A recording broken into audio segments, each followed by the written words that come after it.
Hello everyone, and once again welcome back to the PMCO 2020 Fall Split Group Stages for the South Asia region. My name is Varun Super Johnny John, and it is an intense journey for which we have reached almost the halfway mark, wherein the teams have played, most of the teams have played 8 of their games completely, and now with the 4 remaining games they are gonna be getting in an intense fight. But it is going to be a battle uphill for the squads that are in the second half of the standing, especially on the last page of the leaderboard.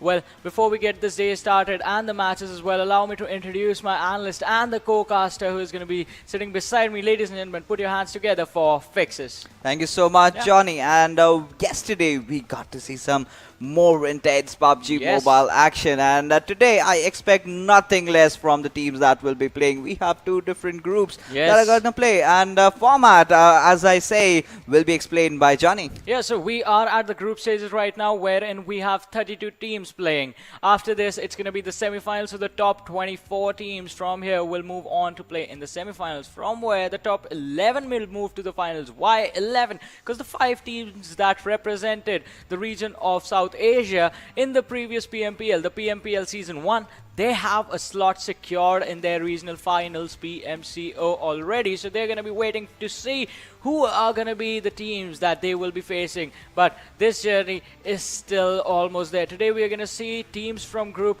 B and C in action, as they are right now sitting with 4 games played, and after today they will be reaching the 8 games played mark, after which, as I said, just 4 more games remaining. And what is this battle for? What is this journey for? It's for the prize pool and for the slots in the PMPL Season 2 as well. The prize pool, it is pretty interesting. The first position gets $2,600, the second position gets $1,600, the third and the fourth get $1,100.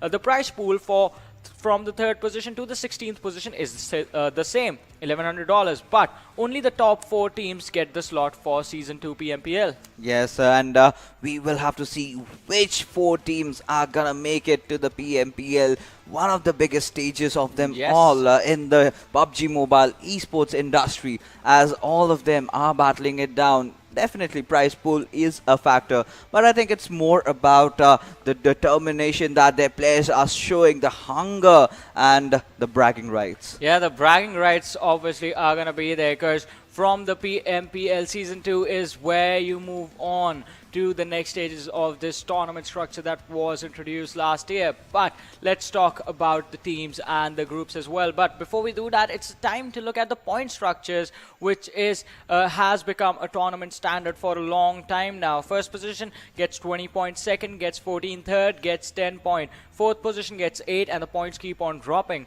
up until the 10th position, where you get 2 points, 11 to 16 just 1 point, and 1 point per kill, which is the thing that teams like Team Venom Legends rely on. Yes, Team Venom Legends, definitely one of the teams, but we will also have to take a look at the other teams that are playing, as the groups are gonna get showcased right in front of us right now. In Group A, we have PN Crew, A1 Esports, Wolves Den, and Team Satan. All 4 of them really rising up to the occasion. PN Crew, kind of a mediocre performance, but talking about the rest of the teams, in Group A we have Team HARAME, Team Phantom Esports, Team NAVI, and Team High Voltage. Yeah, but moving on, in Group B we have 1971 Gladiators, Rivals X, who had an amazing run on the first day they played, PWP Esports, RisingNepal as well. Some really big names, some really big individual players as well. But in Group B we have KS Invincibile as well, for Archangels, T4M Official,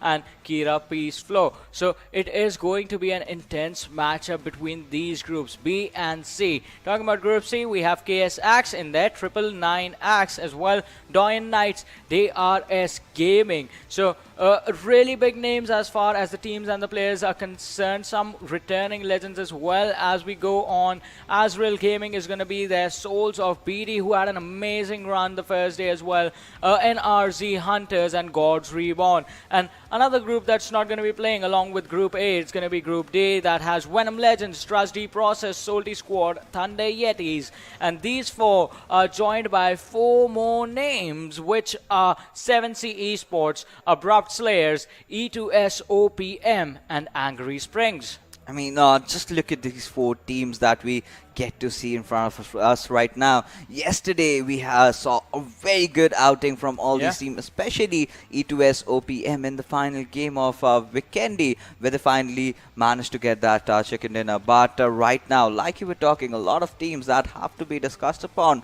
Rivals X, and I think that is one team that comes into Yeah. my mind. They have been so dominant, and today they will be having their 4 games. So we will have to Yes. see if they can go right on top, or how are they going to fall down. Well, the last 4 games this team played, Rivals X played, they earned 90 points. If they can replicate the same performance, let's say they earn 90 points today as well, they're going to be sitting at 180 points. The only team that comes close to challenging them is Venom Legends. And since they are not playing and Venom Legends still have just 4 more games left after this, Rivals X just might be going into the semi-finals with a really, really strong performance. But now let's have a look at the schedule and see how the maps are going to be played out. The schedule, as I said earlier in this week, it's going to remain the same for the group stages. So every day we're going to have the same 4 maps in the same 4 order. First one is going to be Erangel. Second map is going to be Sanhok. Third is going to be Miramar. And fourth is going to be Vikendi. And groups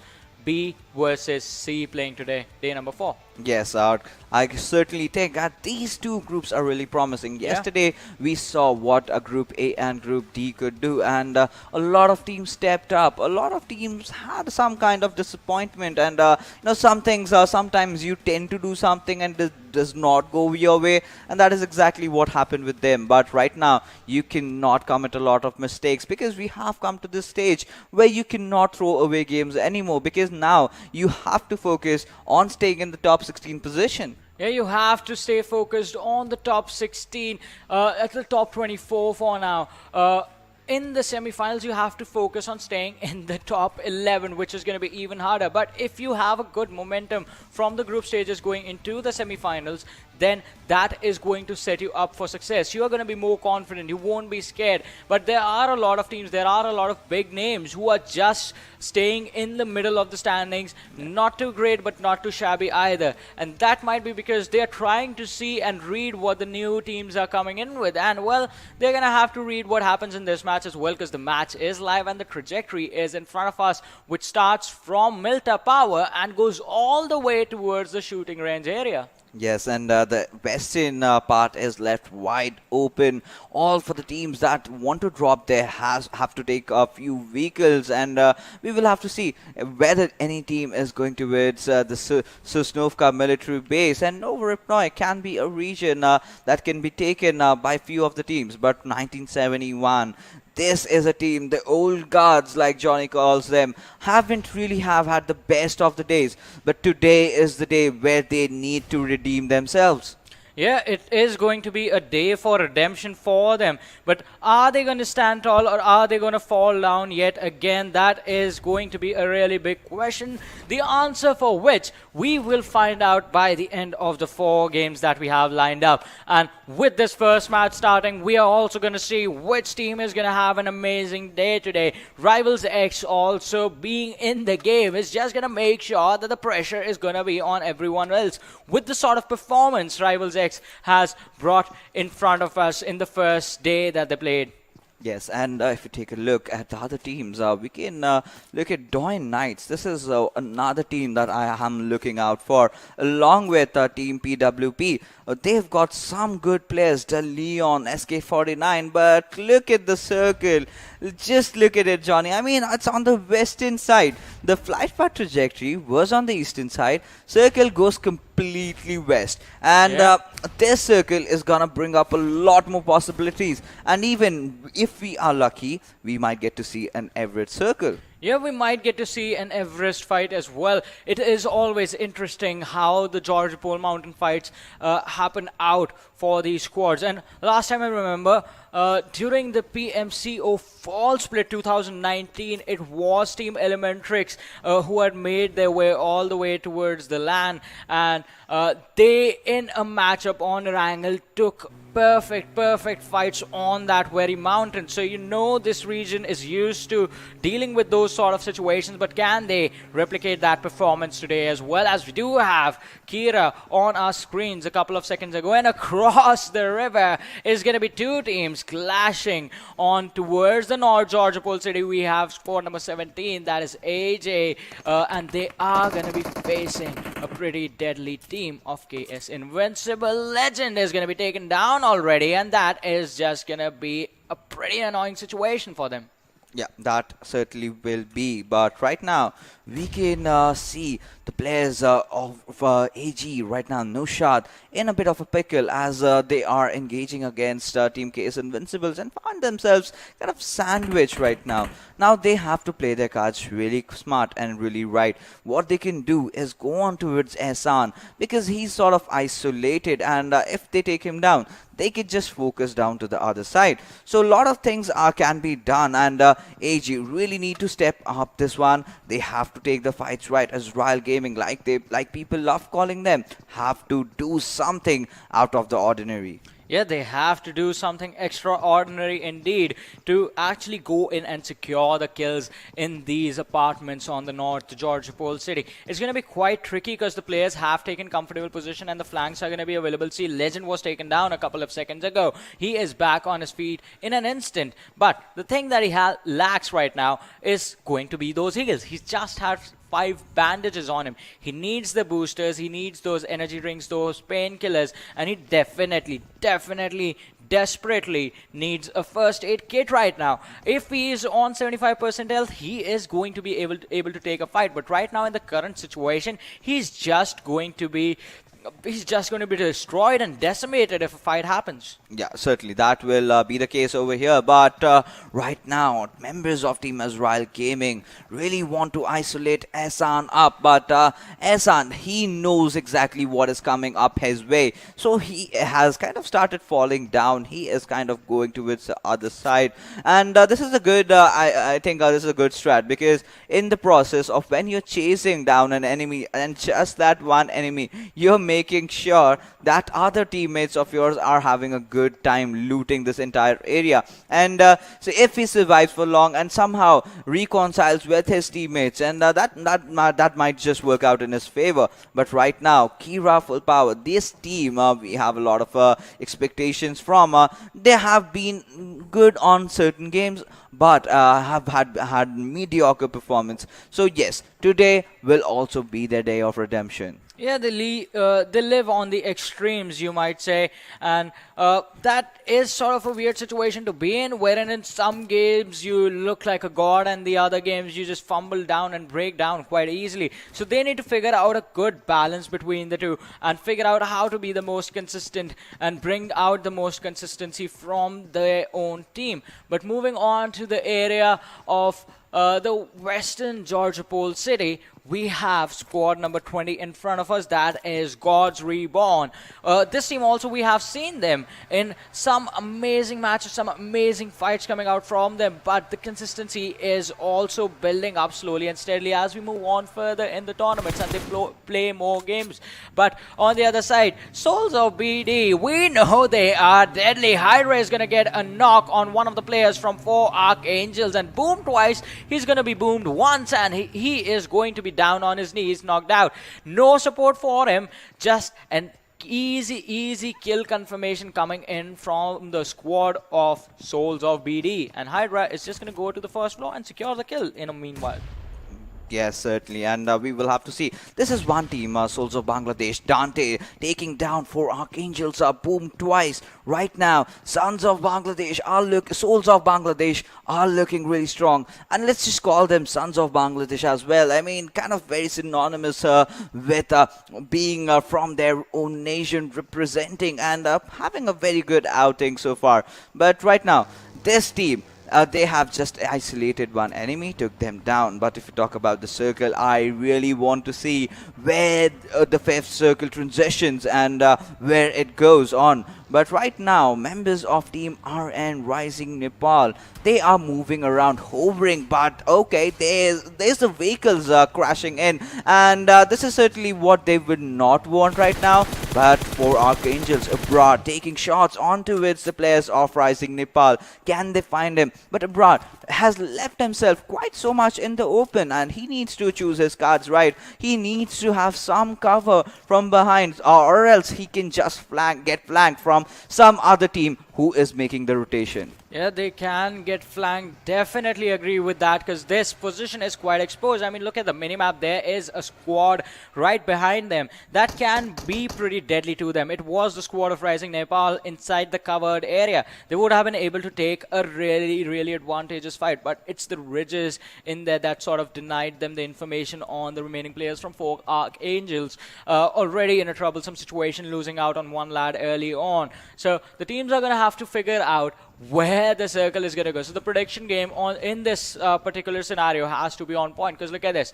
In one direction, if the circle throws a really hard curveball on everyone, us, the players, everyone watching online, our lovely viewers, it moves south. Imagine if it goes south, maybe to its quarry. That will be berserk. That will be absolutely, disaster for all those teams trying to go down south yet again. We can see Team PWP trying to already take control over Everest, and that will definitely work in their favor, because in the next shift that we might get to witness, they are certainly going to be inside the circle and staying on the high ground. Right in the early, you get to see everything. You get to see all the action happening right in front of your eyes, even with a choice to whether to engage or not. So that is going to come in handy for Team PWP. But okay, there you go. PWP will definitely be smiling right now with those smirks. But there is one problem. If with the first team that takes on the Everest, someone or the other takes them down. Yeah.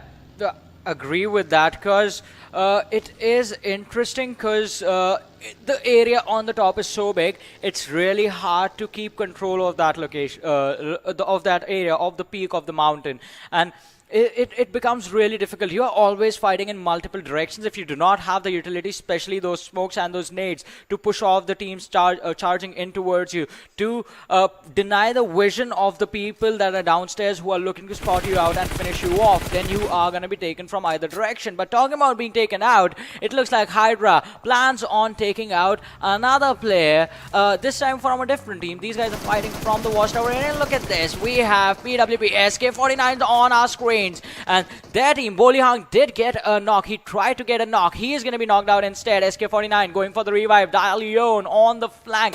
And it seems like they have engaged in a fight against the players from Team Kirap East Flow. 2 players isolated, trying to climb the mountain. They are going to be stuck there, because PWP, the split that they have, they are going to be able to put so much pressure unless someone takes down Dalion. For taking down a team like PWP, you just do not need one squad, you need multiple. If teams from different directions kind of tend to take this high ground and take the pinnacle of where Team PWP are, then it might be a tricky situation, because if we are gonna push from one side, then PWP are certainly prepared for you, and that is exactly what happened right now.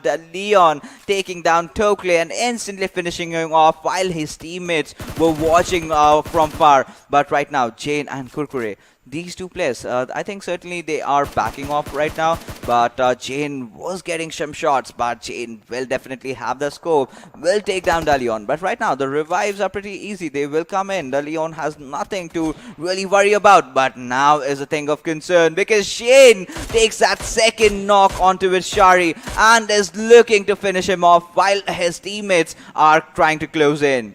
Yeah, they are going to try and close in. Jane is going to try and see if he can get another pick. 2 players have been knocked down already. SK49 on the backlines. 2 of the players from Kirap East Flow have been finished off as well. SK49 with the smoke, he's going to try and create a way. But Jane knows this. Spots him out with a mini 14. The shots come in. The shots do connect. The damage has been done. But is it going to be enough to get a knock? That is not going to be enough. Definitely. And SK49 manages to make it towards Chari's location just in the nick of time.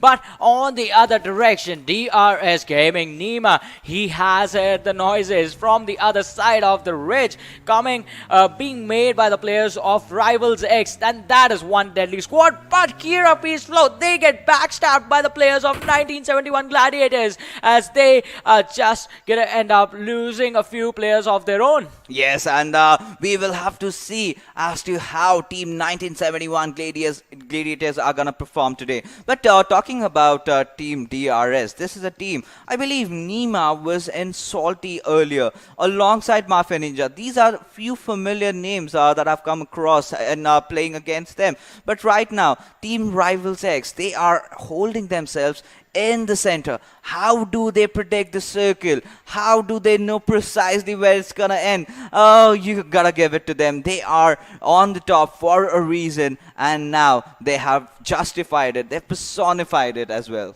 Yeah, they have personified it indeed, and I think they are going to try and pick this momentum up from here and move up inside this game. The circle does throw us a curveball, and it looks like it is heading towards that Ruins and that Everest area for now. So teams like PWP Gaming, who have taken early control, they are going to be under so much pressure as the other teams try and close in and are going to be playing around that one mountain, because you can go up to the high ground anytime and get some information, fall back down. Another fight happening is going to be with the players of NRZ taking on KS Invincibile. Two of the players being taken down already. The finishes are also going to be secured, but RisingNepal steps in and finishes off Senior. So they are being sandwiched between two teams, and that is so unfortunate for them. Yes, that is definitely going to be very, very unfortunate for them, as Fadu is the last player surviving from their squad.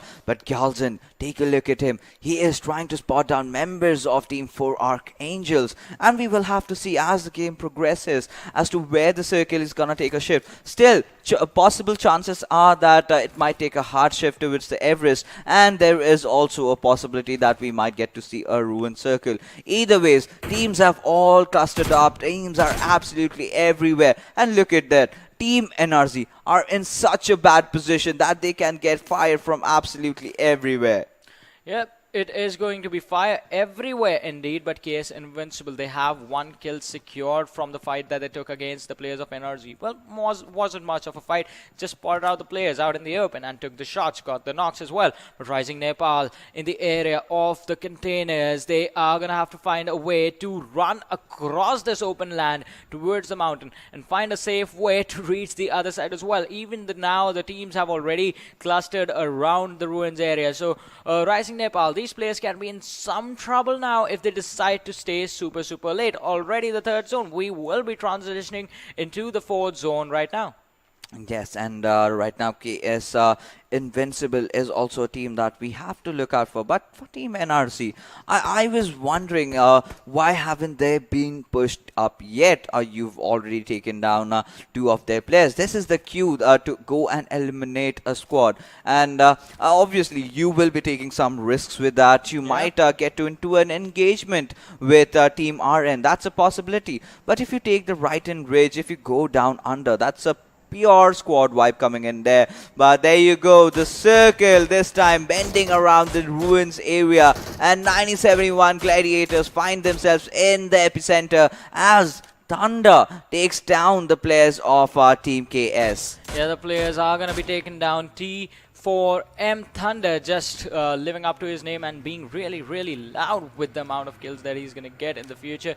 But for now, just dishing out the damage and moving on, just putting on the pressure on his opponents. That is also pretty important. You can force them into the backlines, force them into the cover, and then rotate out of a bad situation that you are in right now. One thing that helps you do that, it's going to be the MK14, which is there in the third airdrop, along with the level 3 kit. The vest, the helmet, and the backpack, and the medkit as well. And right now, Team T4M, they are somewhere hovering around the trenches area. But Sonam does take down NRZ Shadu.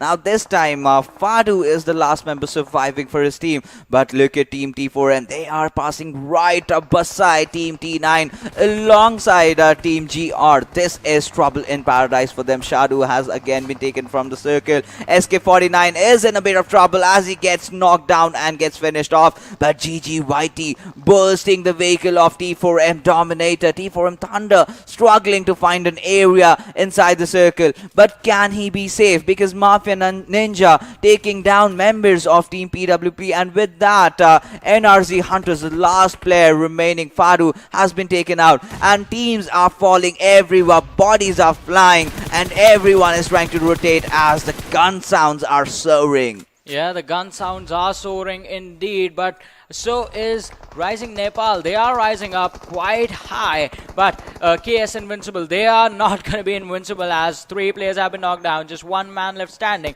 And RisingNepal, some pressure coming in from the backlines, as well as AzraelGaming is going to try and take these lads out as they move in towards the circle, but 4 Archangels taking the fight against Soulz of BD, and it is Dante, the first person to be taken down from the squad. But Soulz of BD, they did not go down this easy. They retaliate. They take down one of the lads from AzraelGaming. RisingNepal, Kuni, he lives up to his name and becomes a grenadier, securing some kills with the good utility uses. The armor on the players has gone away. It's slowly being chipped away. So in the meanwhile, in a little while, I'm sorry, it's gonna be like it's not even there. They need to finish the players of KS Invincibile while they can. Legend is gonna be the last man surviving. They're trying to charge in through the smoke, but Legend moving towards the left side of the smoke. He's barely there with 30% health on him, but Sonam comes in, and now these 3 players will try and charge in and finish Legend. Along with that, they will finish KS Invincibile, and yes, that's exactly what they do. Sonam fights him, and with a headshot is gonna take him out. Yes, and Team RN, they are looking really promising right off the start of today's games. But Team 1971 Gladiators find themselves in the epicenter of all the action that is yet to come, and they will have to hold on to their fortress right now. Whatever they have, this is the best chance. But right now, the circle has started closing in. We will be meeting the 5th circle. We have to see where the circle is gonna transition, and by the looks of it, I think the gods of PUBG have definitely blessed Team 971 right now. They are again at the center of all the action. All the teams almost all fighting around the edges. All the players, Rakib taken down by the play zone. Team members of Team RN are trying to enter, but right now rivals are there in front of them. Noob has been spotted by Kuni. Mr. Wise taking a few shots, but it's insane. That will be taking down GGYT, but Gamer will get finished off by 4 Archangels. Mr. Wise just down below him. He spots down Reaper, will take him down, and with that, down goes Soulz of BD. Yeah, just the last man surviving is going to be taken down. The 4 Archangels just being so strong, just like the Archangels are. But this time, can they finish off with a chicken dinner in this game? Because we have seen those aggressive plays coming in from this squad, just not close enough to secure those consistent performances. But RisingNepal, they have been spotted out by the squad of Rivals X, a squad that has been incredible all this time and has been super deadly to anyone they see. They somehow managed to survive, but 999X is not going to survive, as Shuvo, the last man surviving, is going to be taken down. But now T4M, they start to pay for the aggression that they were showing. They lose insane. AzraelGaming is going to be taken out. Rivals X, Trigger is going to be knocked down. One big name falling down. And can the squad survive, as Trigger is also going to be finished off by 4 Archangels, Mr. Wise? And somewhere from nowhere, DoyenKnights appeared and they got taken down. A rather very shallow outing from this team. Disconnect being the last member to get finished off, and 4 Archangels clutch has been spotted down. Gyolzin is really trying to hold off that little cover that he has against Team 4 Archangels, but AJ will take down clutch. Sonam is going to take down Nemesis. Bodies are dropping down everywhere inside the circle, and 1971 still surviving, still holding on like we said. But Nima right now, he has cooked a grenade, a lob grenade in fact. Let's see how far is it gonna go. Can it connect? But Mafia Ninja before that takes down clutch again. Meras trying to take down 2 players, and he does. And can he go for the 3rd? But in the meanwhile, Team DRS is actually making the move right now. Meras taking shots onto its thunder, trying to take his 3rd kill and finally trying to eliminate the squad. But right now Mafia Ninja spots down Broad, take him down, and last player surviving, Mr. Wise, will also finish him off. And with that, Team DRS goes for an amazing squad wipe. Yeah, Mafia Ninja, especially the way he just charged in and finished all those lads. It was so incredible. But now, moving on to the other team's Rivals X, Mr. Boro with a nade being thrown. Can he take down some of the players right in front of him? His squad is in trouble from the backlines. 1971 Gladiators, one after the other. The shots being fired from Sinistro, just trying to see if he can shoot anyone from under the gap from the vehicles. But the smoke being deployed. Rivals X Snoop, oh, just barely surviving. And in the nick of time, healing up as well. So close to falling down, so close to getting knocked out. But the luck factor is going to be on his side. Yes, the luck factor is definitely gonna be his side, and Team Rivals, somehow they have managed to stay inside the circle right now. 1971, Team RN are the three teams who are already inside the circle, holding out the edges. But right now, Chari is gonna take down AJ. The Leon has entered into a state of domination right now. Nightwing spotting down Dada and instantly will finish him off. Team 1971 have already got 5 kills to their name. All those kills that they could not take in the first day are being compensated, but down goes PWP Esports. And right now, Sinestro also looks to be in action. Sonam bursting himself down. Steelix taking down members of Team GR. Gentlemen will be instantly knocked off and finished up as well. Yeah, it is going to be finished off, but they still have 3 more matches remaining, so they can find a way to sort of nullify this early exit. Right now, 23 minutes on the clock. We have 6 teams and 19 players alive.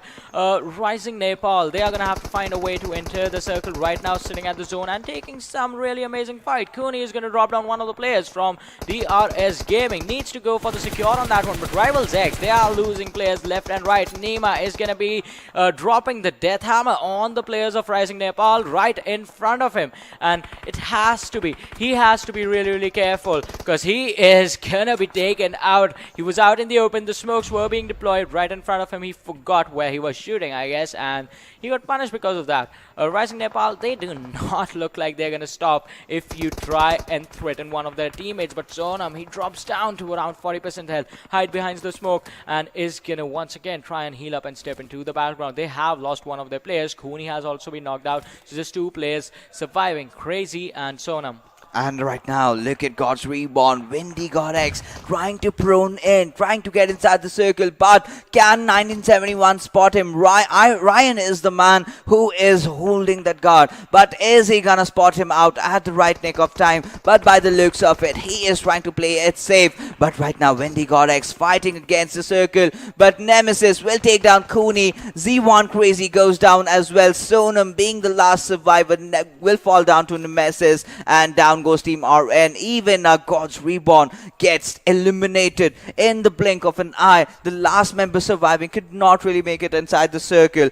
But right now, we have 3 teams surviving. 11 players still alive, trying their best, giving it all to fight for that glory, all to get that winner chicken dinner. Yeah, they are going to try and go for the chicken dinner. They definitely have to. The numbers advantage is going to be in favor of 2 teams. That is KS Axe and 1971 Gladiators. Are we finally going to see the Gladiators step up today? I think that is something that all the fans for this team are going to be waiting on. In the meanwhile, Rivals X are back at it again inside the top 3 with 3 players still alive. And this certainly tend to surprise me every single time they play.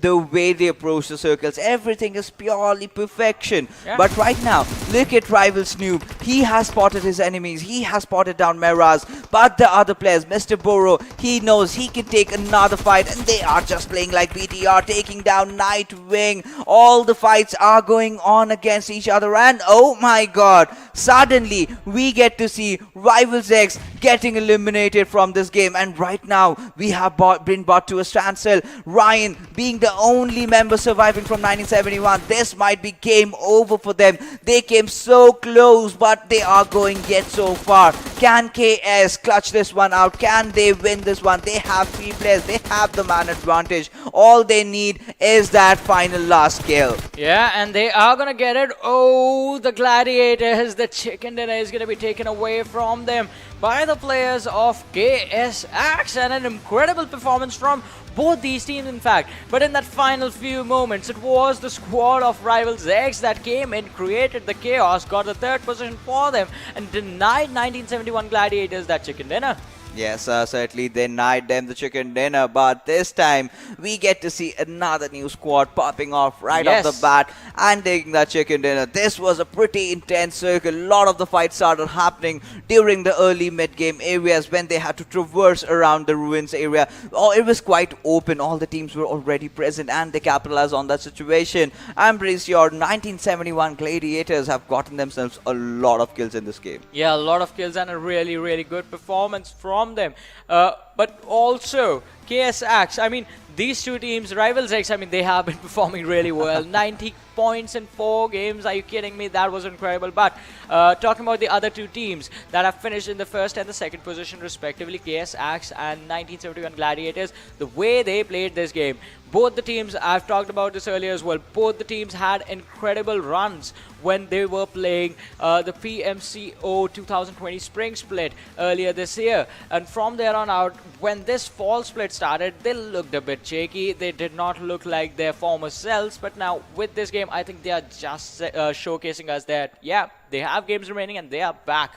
I think this is the first game and quite early to, come to a conclusion. But one thing for sure, I think that the first day where they kind of underperformed, we can just say that it was just not their day. Yeah. We all have bad days and that was a bad day for 1971, and now they have gotten over it and they have really put all their hearts and minds. But KS, oh my goodness, the way they played. They just came in under the radar. When we really thought maybe it's gonna be Rivals X, maybe it's gonna be 1971, they come out and shock us all. Yeah, but now let us have a look at that one individual player who outclassed everyone in this server, and it is going to be RSGaming's Mafia Ninja. 6 kill confirmed for his team, damage of 588, survival time 22 minutes and 1 second, distance covered 8.9 kilometers. I mean, Mafia Ninja, another old guard from the Nepali region. He has been playing so well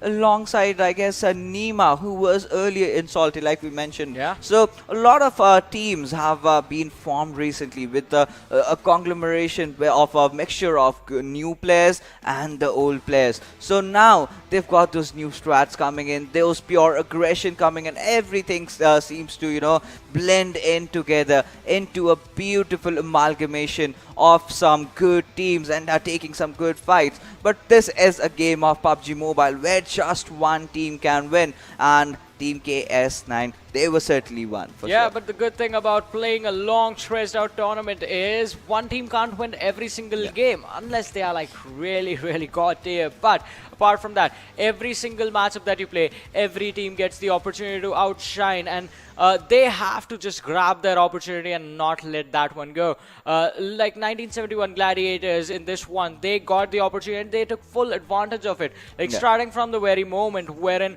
we did see the fight happen on the southern side of George Pole Hill, and 1971 Gladiators coming in with the backstab, just securing a few extra kills at that point, and then from there on moving out to claim the second position in this game. An incredible run in this matchup, but the big question now becomes, can they keep this up? We still have 3 more games to go. Are they going to be consistent today? Talk about consistency, you have to talk about Rivals X. Yes. I mean, this was a team that somehow kind of predicted the things. But let's take a look on the kill fraggers that have been, and we'll take a look at the top 5 kill leaders in this particular game. Who are the ones who are going to follow Mafia Ninja? And Miraz, look at him. He is also shining bright with 5 kills, 602 damage. But Cooney, look at the damage he's dished out and the number of kills. He got a lot of knocks going for his team. I mean, Cooney created so many openings for his team, RisingNepal.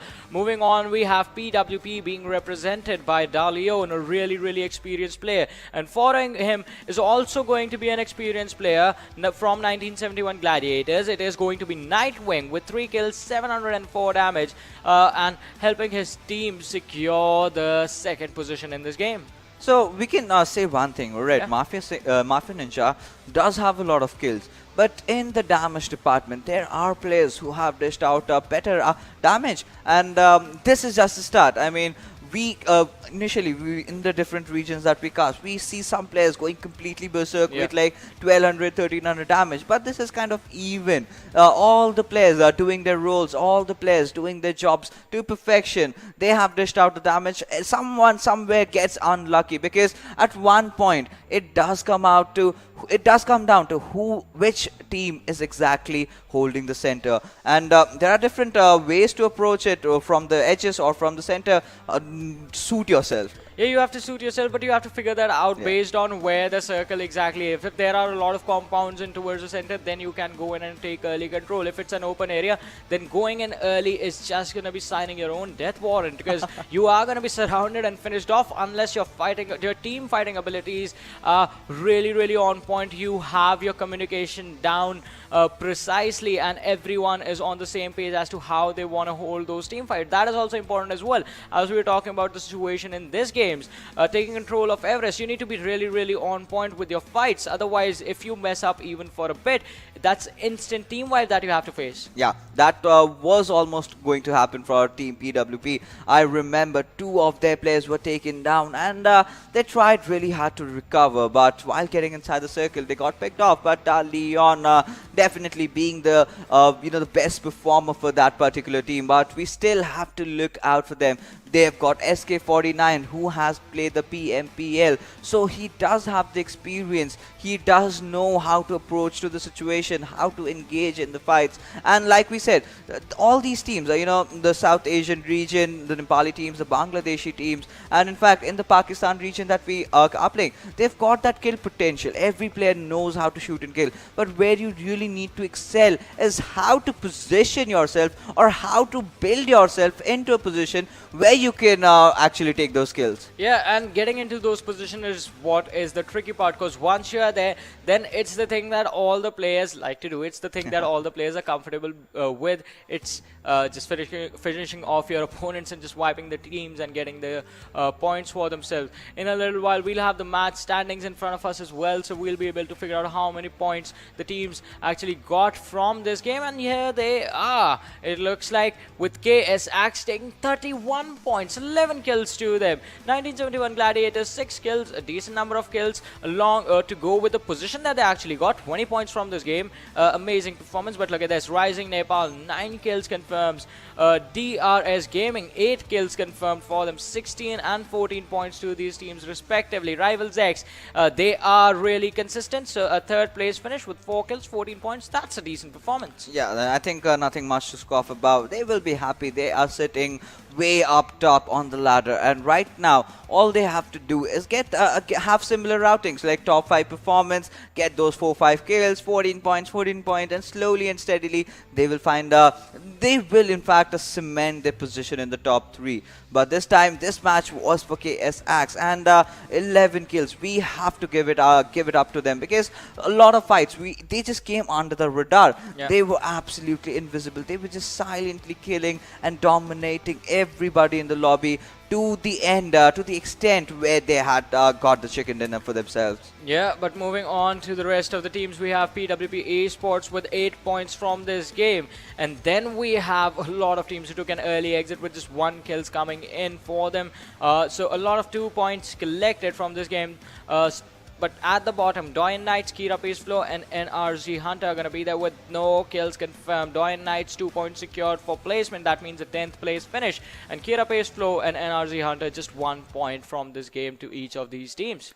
Well, if you take a look at the shockers, DoyenKnightSs is definitely a name that pops up in our mind. The players that they have the experience, and my favorite player is also in that, Sexy Pig, whom I was having those Instagram conversation with the people sending all those love. So there was one person who told me that he is a former member of Elementrix. Junior. Yeah, Junior was one of the players that came in during the last fall split last year in the PMCO fall split LAN.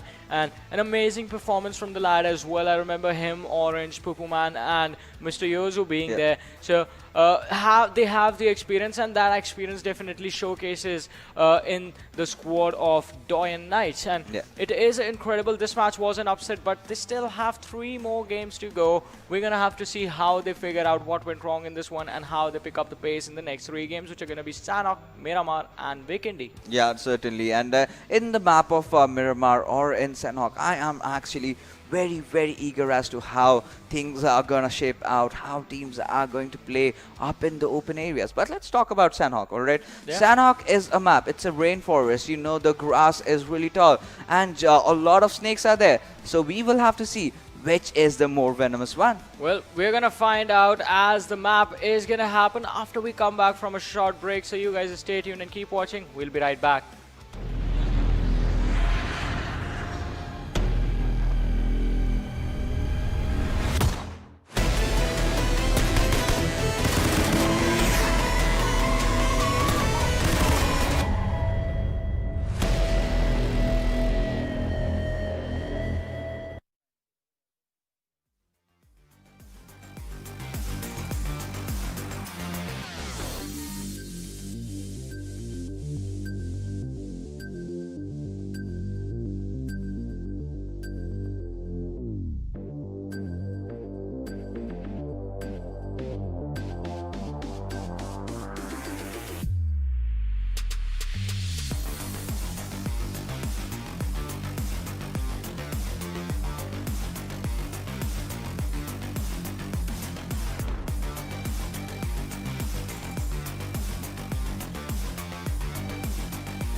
Hello everyone, and once again welcome back to the PUBG Mobile Club Open 2020 Fall Split. My name is Varun Super Johnny John, and now it's time to head into the map number 2, which is going to be played by the teams from Group B and C. And joining me this time on the desk is going to be, ladies and gentlemen, Phoenix.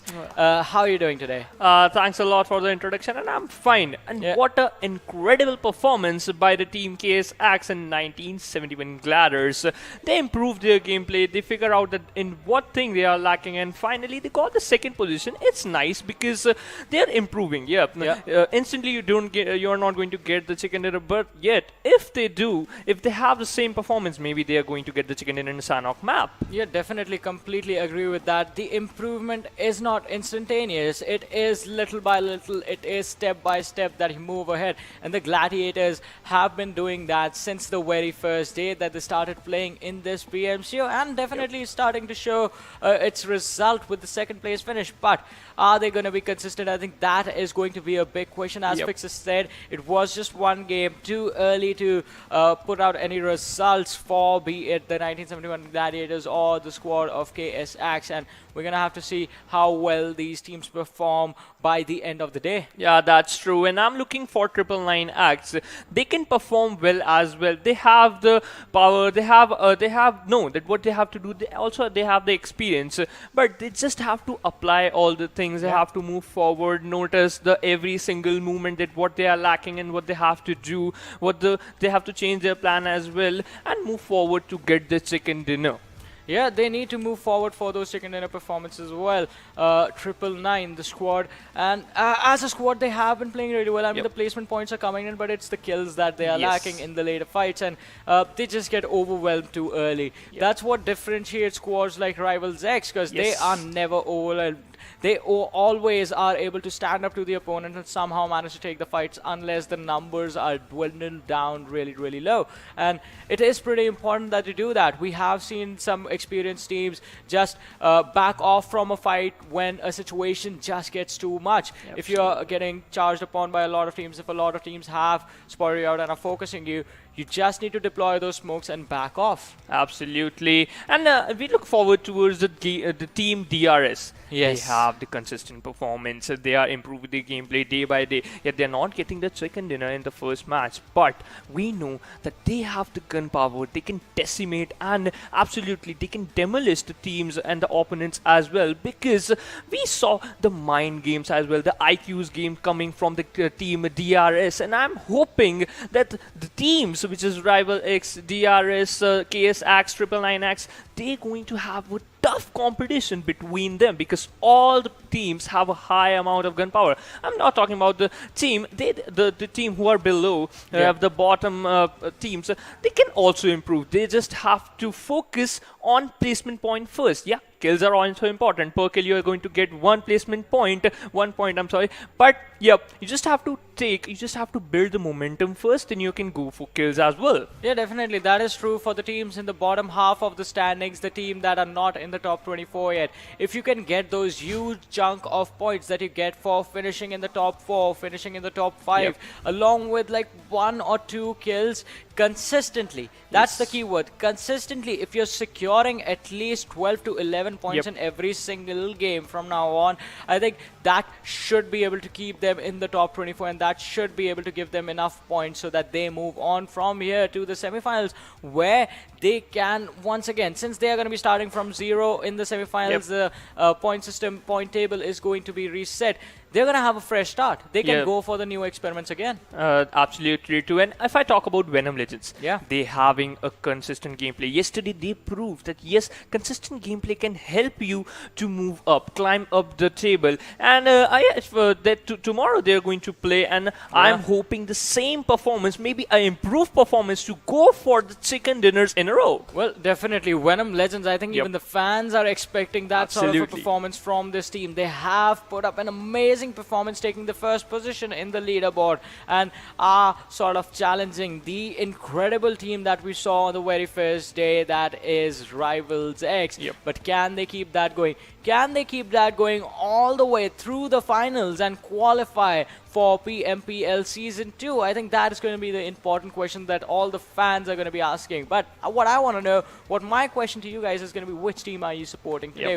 Which of the 16 teams that are going to be in the server are you cheering for? Just spam the name of your favorite team along with the hearts or the players that you are cheering for, as we in a short while will be stepping on the lands of Sanhok. And by in a short while I mean right now, because the game is live and the trajectory is in front of us. It starts from Tambang and heads all the way towards the northernmost point on this map, that is Khao.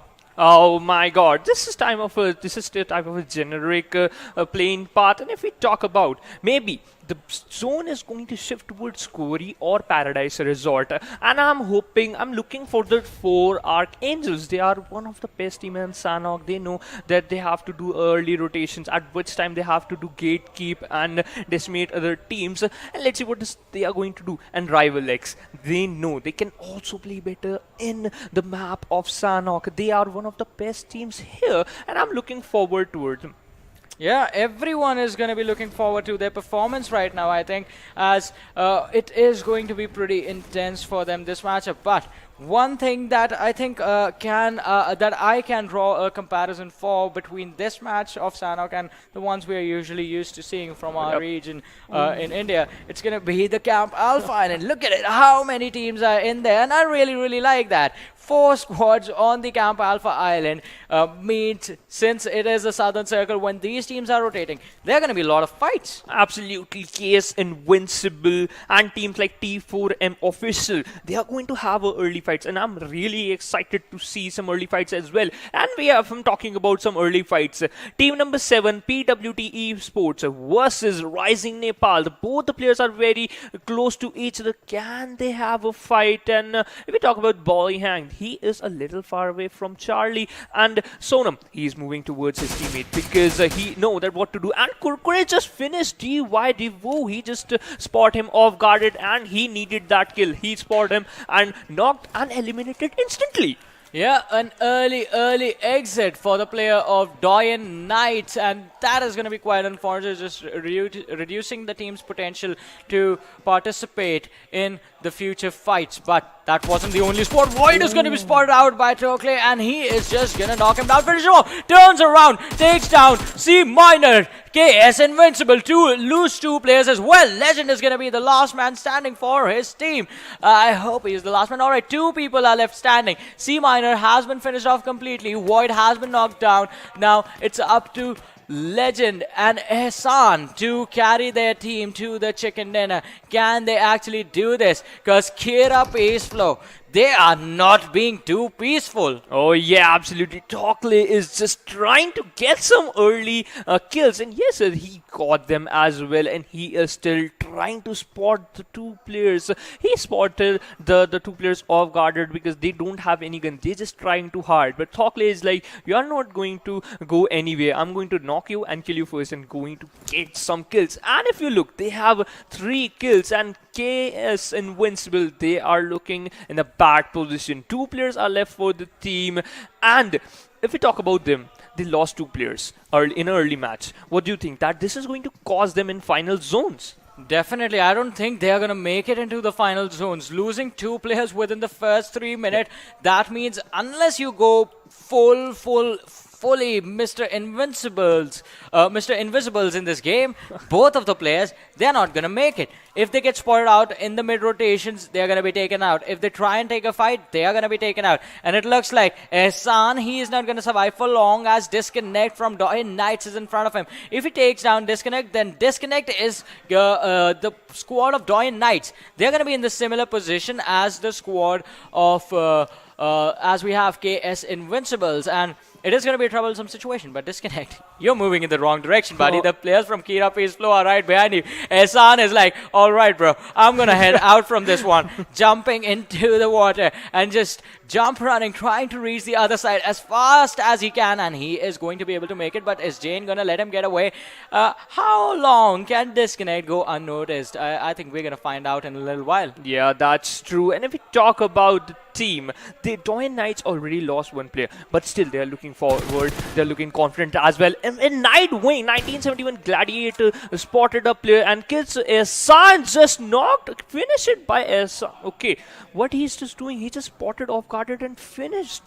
Just literally, okay, he just got knocked out. Team number 9, which is KS Invincibile, looking in a big trouble. One more player just got knocked out and finished instantly. Kira Tokle is on domination. He is not stopping. He just got 3 kills instant in an early game. Oh my god. Yeah, already on a domination, this lad. 4 kills completed for the entire team. And KS Invincibile, they are just left with one player, that is Legend.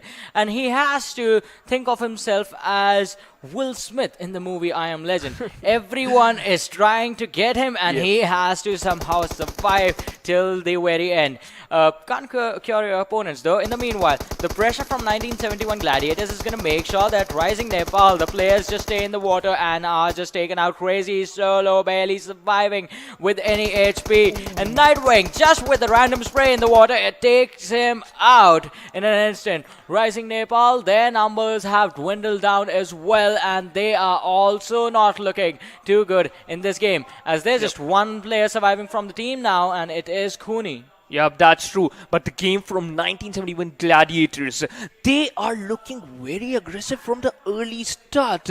They just want some kills as well, because they want to just move forward, climb up the all over standings, because all the teams are thinking that they are not going to get some kills and they're not going to move up. But yes, they are all proving normal. Disconnect just knocked Jane of KRS. Kira Peace Flow. One player got knocked out. Can the team revive him and take fight, or they're just going to let him die?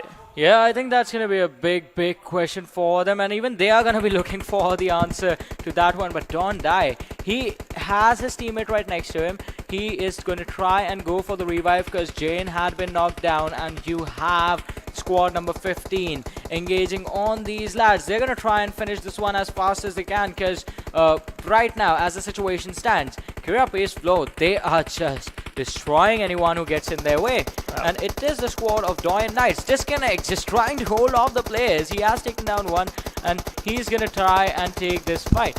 It is an intense one between these two teams and the players in this matchup. Yeah, that's true. And Disconnect, he's just trying to disconnect all the players from the match. He's trying his level best. And Kira Flow, who got 4 kills in an early game, but now one player just got knocked out. Maybe he's just going to get eliminated, and I think maybe he is not going to survive. Yeah, I think that is going to be a question that's going to be answered in a little while. But apart from that, I think this is going to be an interesting game as we head on forward in this one.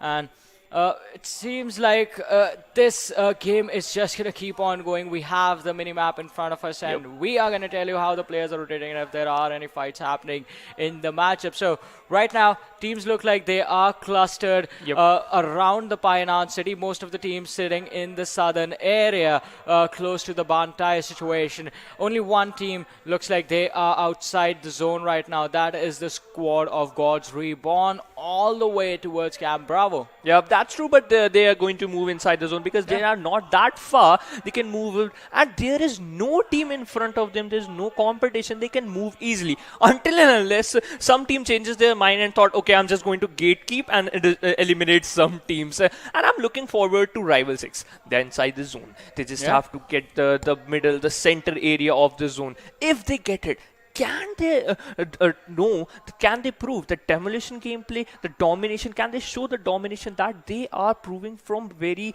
2 days? Well, I guess we will find that answer out. But for now, we are going to head to a short break. There seems to be a tech issue, but we'll be back with you guys shortly.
Hello everyone, and once again welcome back to the PMCO 2020 fall split. There were some issues with the server of the game of Sanhok, so the match has been restarted, which means we have the new plane trajectory in front of us, and it is starting from the side of Camp Bravo, and it is gonna head all the way towards Camp Alpha. So a northern area prioritizing plane trajectory this time around in this game. Oh, absolutely. And for this, I'm just thinking that the zone is going to be centralized just like the previous matches. And I'm thinking that the end zone is going to end between this Painan and Ruins. Well, let's see if that prediction comes true. Painan and Ruins. That's definitely going to be an interesting fight because there is the open area with a mountain in the middle. So an interesting trajectory and an interesting point for teams to fight at. But for now, the teams have taken the drops, the same ones, a slightly different drops than the last time, because you do see the 1971 Gladiators on towards the area of Khao. Last time they were split between the two islands, and the circle for now is exactly where you predicted, towards the Ruin Islands, slightly in the center. But this match being restarted means that two teams that were having a bad time in the last game are gonna get new life. It is gonna be the squad of RisingNepal, who lost 3 players, just Kuni surviving, and KS Invincibile as well. From their side, Legend was the last man surviving. And with this matchup, with this new match, they are gonna have the opportunity to fix the mistakes that were made the last time. Yeah, that's true. And if we look at the KS Invincible, they are at the kampong, and both all the players are together. They are not going to be use the split formation, because in the previous match they understand that what are their weak points, and yep, they improved it. And if we talk about team number 8, which is RisingNepal, they are just conquered the boot camp, and DRS Gaming Nima is heading towards boot camp. He is a little closer boot camp. If Dara spot him, he's just going to be knocked and eliminated instantly, because all the players are in a split formation. Yeah, they are in a split formation, and that might just affect the early game if they are going to be caught off guard. The players from the squad DRS, all 4 players just far apart from each other. That's going to be a tough fight to deal with if they get into the early action, especially Nima, who is on the side of bootcamp and has the players from RisingNepal right in front of him. PWP are there as well on the eastern side of bootcamp, and it is going to be an interesting situation. We do see this time around the players from Kira Peace Flow on the southern side, close to the city of Painan, where the Rivals X are going to be waiting for them, so they can be in some trouble.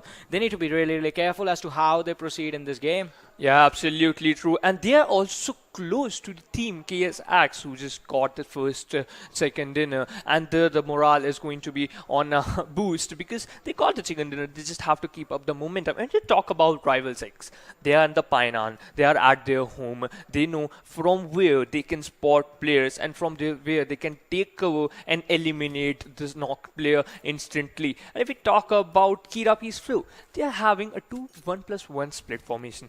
If it worked out, then it's amazing, and if it didn't, then this is going to be bad for them, because in the previous match who got cancelled, they performed very well. In the early 3 minutes, they got 4 kills. Yeah, that was an incredible performance from them. Yeah, first 3 minutes they were already getting the knocks, and the man that was responsible for that performance, I think he is sort of going to be upset with that restart. But in a new game, they can definitely, Tokle is the man that I'm talking about, and he can definitely try and replicate the same sort of a performance in this one as well.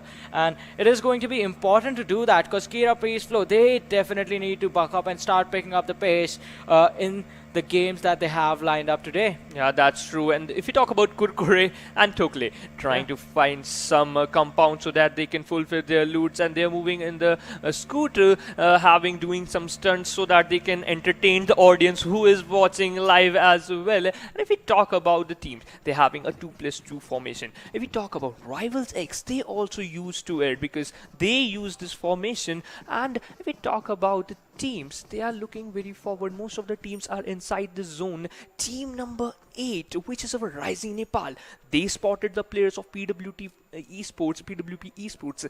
Can they get some knocks? If they get some knock, because they are inside their home, they are inside the boot camp, they got some knockouts, and if they got some early kills, then they're going to rush towards them, and PWP is going to be in a big trouble.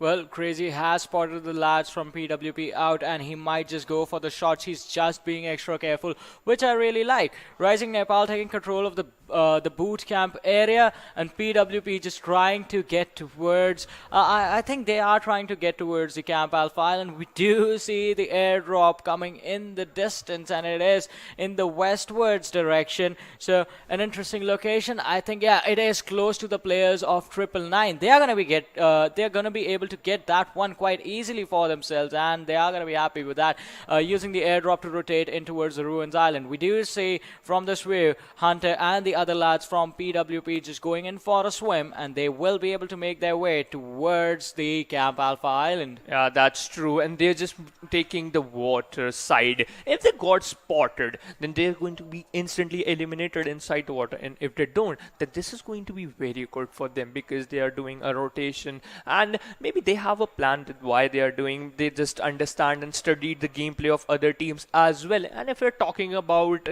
the drop, yeah, the team 14 player, if they got 999X players, got some level 3 kit, which is absolutely 100% is there, and some lethal guns like Groza, Og, and MK14, which can be used as single as well as auto. The damage are very high of these guns, and this is going to be give you an upper hand in some close range fights. Yeah, definitely it's going to give them the upper hand if they have those Grozas or that AWM, and it looks like everyone was standing still for a moment, and it does look like the tech issues still persist. All right, Crazy, he can't move, but he can emote for sure.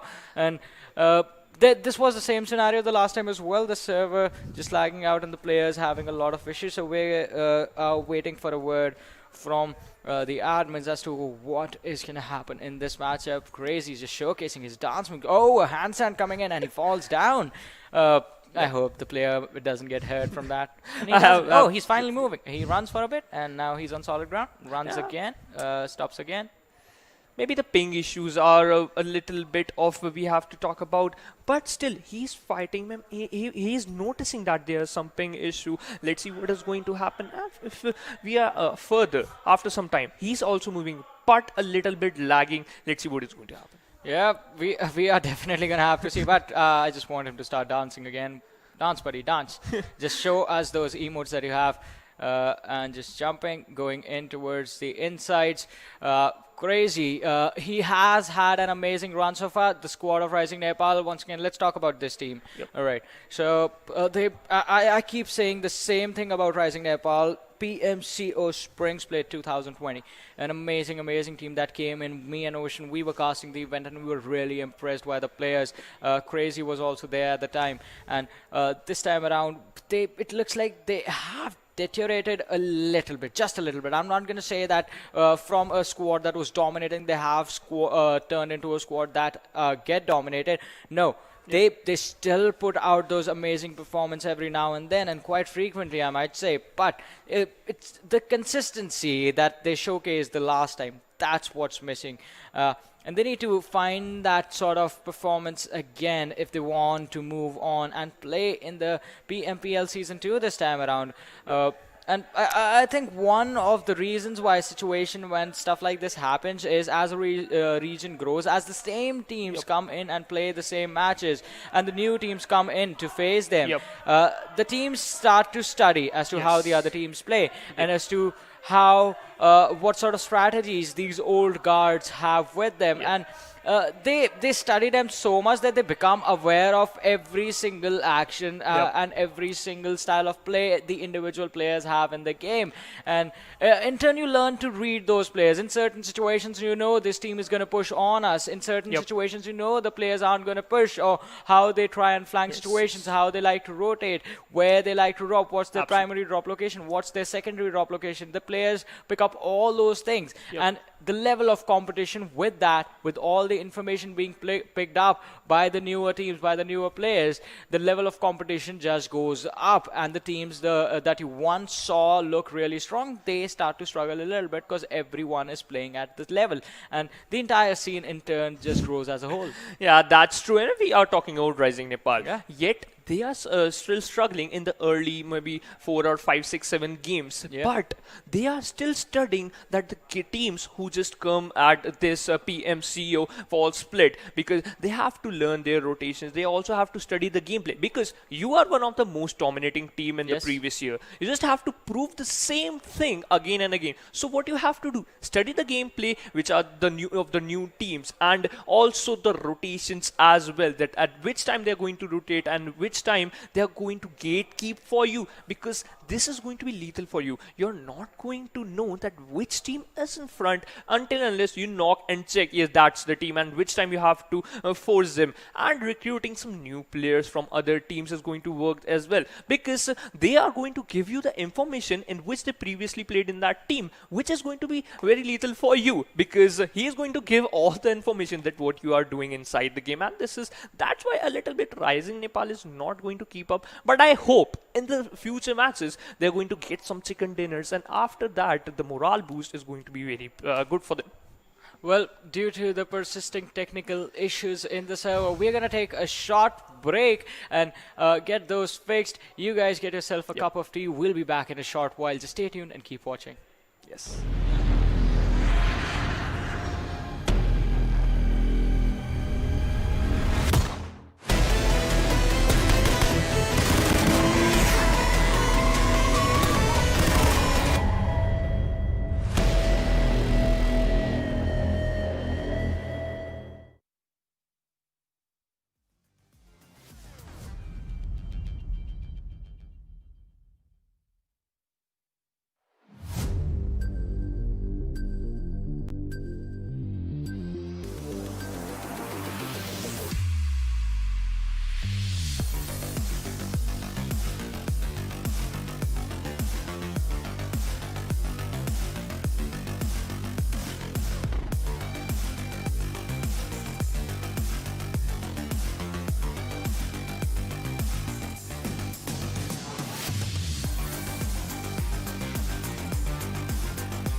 Hello everyone and once again welcome back to PMCO 2020 Fall Split. My name is Varun Super Johnny John, being joined by Phoenix on the desk, and for the third time we'll be heading once again towards the land of Sanhok. Well, let's hope this time there are no issues for the players and they are able to get this game through, because the previous two times I think the players have changed their drop locations. We did notice that from the first game to the second game. It's going to be interesting to see if that happens yet again. And the game is live, so let's have a look at the third trajectory that we have, which is starting from the Camp Alpha this time and heading all the way towards the southernmost point this time, that is Bhan. Oh, yes, absolutely. And Camp Charlie is on the way. And let's see that if Nepal, Rising Nepal, is going to land on boot camp and get some loot, and maybe they're going to get some early kills as well. And if I want to predict the zone is not going towards Quarry side, maybe.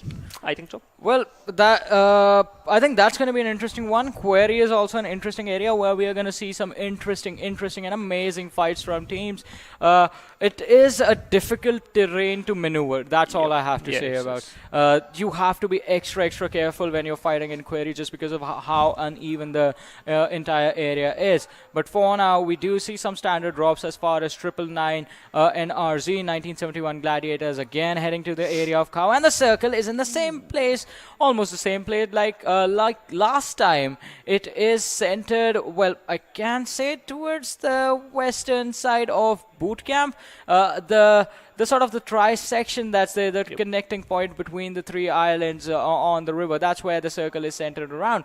And it's going to be an interesting one, because now the teams are basically going to have to guess which island the circle is going to be on. And that does put a lot of pressure on the IGLs. Absolutely. And if we talk about Team 14, which is the 999X as well as NRZ Hunter, they are in a nice place. If the zone shifts towards them, then they are going to be very beneficial, because they can gatekeep and get some easy kills. And if I talk about the team Rising Nepal, they are in their boot camp, and some players of PWP Esports are also near the compounds of boot camp. If they got spotted, then PWP Esports should have to change their plan, because they're so close to Rising Nepal, and now Rising Nepal want to get some kills as well, as because they are looking strong. And if we talk about team number 12, which is a Rakira Peace Flow, they have a huge amount of split formation, and this is going to work out for them sometimes, because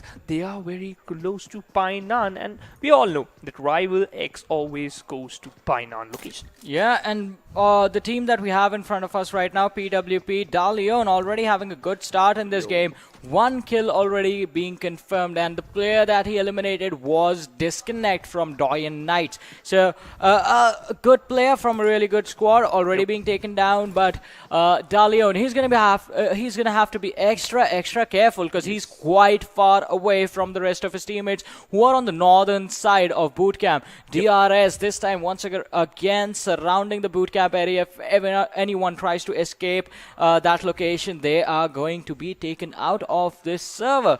The teams that are going to be in the trouble the most are going to be the teams that are on the south edges of the islands, be it the Ruins Island or the main island. Teams like KS Invincibile all the way towards Kampong, then T4M as well in Bantai, and in the city of Shami we do see the squad of AG. Yeah, but that's true, and I just want to see some fights. If we are looking at the Kira Peace Flow, if we look forward, the team which is closer to them are rival as at their position, at their home, which is Painan. And if we saw some early fights, then this is going to be shift towards rival X, because they know that they are holding the place. They know at which time they have to attack. And if we're talking about Soulz of BD, yet they have to improve their gameplay.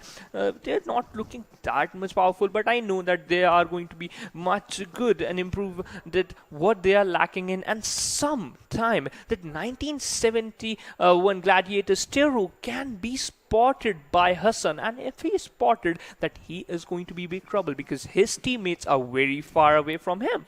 Yeah, the trouble is definitely going to be there. He is going for an early rotation along with the lads, but clutch from 4 Archangels. He can spot out the players from Rivals X, and yes, he does. But they see him as well as the shots are going to be fired, and Clutch just takes a huge one to the head, where his health is going to be dropped down to 60%. He needs to be really careful as to how he engages this fight again. Re-engages, to be precise, as his teammates now, they come in. They have realized there is a team. There are kills to be picked up. And they are going to have to be really, really careful. Clutch takes more damage as he drops down even lower. Now, somewhere around the 30% HP mark left. And Noob is going to try and connect the spray on Boom twice. But he has some good cover, so he's going to be careful. Trigger, he is going to try and find the targets as well. And these two teams have decided that they are finally going to go at it. Yep, SOB Hydra just knocked out 1971 Rion, and Wing, Nightwing also got knocked out by Donate. The 1971 Gladiators are in a big trouble because in early fight, 2 players are down. They just have to do, because 2 players are only left for the team. And team number 18, which is Soulz of BD, they got some 2 kills. They got some early kills. The confidence is on a high level because they just have to find the other 2 players and finish them to got 4 kills. And if you're getting 4 kills, which is equal to 4 points in early gameplay, and if they move forward, if they entry at the last circle and they finish at first, second or third position, that is going to be very good for them. If we look forward towards airdrop, it is a AWM with level 3 kit. Yeah, the level 3 kit is going to be important along with the sniper that's there. But on the other side, Mr. Boro, he takes a lot of damage from AG, who are pushing from the back lines. And this is going to get quite tricky for Rivals as they try to find 2 different fights from 2 different directions. Noob, he is charging in, has Noshad in his sights. The nade barely missing at mark. Noob is going to be happy about the fact Noshad and his teammate, they are trying to fight from behind the rock. This is going to be a tough fight for the squad of AG, and they're going to have to find an opening really, really fast. I think if they can get Noob out of the picture, they might be able to take control of the compound. Nemesis, he is trying to find the flank, and if he does, this is going to be so deadly for AzraelGaming. Nemesis needs to be stopped. Noob needs to be stopped as well. Mr. Boro is going to be in an easy situation for them to deal with. But on the other side, action taking place on the Camp Alpha Island, where 999 are going at it against the squad of NRZ. Sadhu has been taken down. Shuvo is going to be traded as he is going to be knocked down as well. His teammates, they have the high ground advantage. They can use that to their favor. Mr. Boro with the nade. Is this gonna connect? And no, it hits the rock and blows up. Max is just gonna survive. Mr. Boro goes for the white flank. If he goes down the hill and then tries to come in from the rear, that might be an opening, but that's gonna be an over-aggressive move as AzraelGaming, they lose Gamer, who is gonna be taken down. Nemesis falls down as well. Rivals X just coming up big, and they're showcasing why they are leading the charge in the leaderboard. And AJ, AzraelGaming, they are in a tough situation, but so is NRZ on the other side. As on the kill feed, you do see Godfather take down Farouk. That's absolutely amazing gameplay from Rival S. If Noob dropped this nade perfectly, then AzraelGaming is in big trouble, because yet they have lost 2 players. The 2 players are knocked out. They just have to revive as well as take fight as well. And Gamer just got finished. Noob is trying to delay the fight so that the player who got knocked got revived, and yes, it did. And Saqib have to do something because he is taking a cover of rock, and the other place is very far away. And I've been talking, Kurkure just knocked Mehraz, and Jane knocked also Ifty, and Steel XKS are not looking so good because the 2 players are already got knocked out from the team. Yep, already being taken down. AzraelGaming, they are going to be in so much trouble as Rakib is the last man standing. He's going to be finished off. And there goes the first squad. Within the first 8 minutes, we see the very first team wipe. Kira Peace Flow, they step in again, and this time KS Axe is going to be their targets as 3 players have been taken down. And in an instant, I think we can have the second squad being eliminated as well. Somehow the players of NRZ actually managed to survive. But are they going to survive for long? Because as we can see on the minimap, their collision against 1971 Gladiators is imminent. They are going to fight. The question is just when. Yep, that's true. And 1971 Gladiators, they have the gunpowder. They know at which time they have to do. And Senior just trying to spot some player. Just down with only two players left. Can he clutch this fight? Can he give a right support to his team? And let's see what is going to happen. Senior not giving a single sound to the team. He knows that's a player. He's spotted a player. Can he knocks him? Can he backstab him? But don't. He is not doing anything. Maybe this is a part of his strategy, because he needs that the player, the cover is going to come from the team, that the support is going to come from the right side. And yes, he arrived.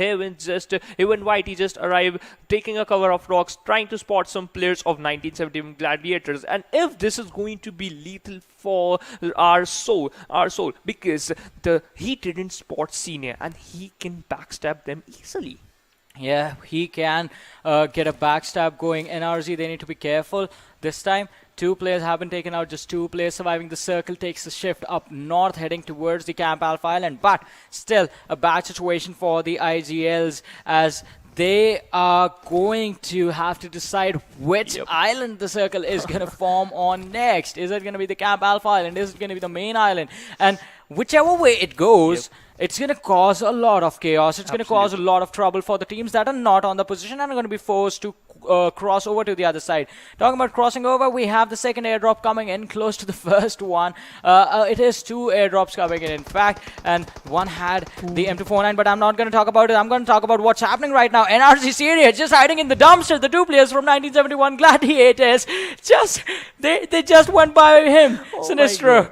That was an easy one, mate. Yeah, that's true. And Senior is just showing just some sneaky play. He's just hiding inside that box very amazingly, because he's not giving a single sound to the team. And now he's fall backing because he know that the 2 players are alive. They don't want to take an early exit. So we are talking about the the team 13, which is KS Axe. Only 1 player is surviving, which is Sanhok, and he is out of the zone. If Sanhok got knocked out outside the zone, eliminated, then the KS Axe, who got the first position in the first match of Erangel, they are going to be eliminated in the 15th position, and this is not good for them.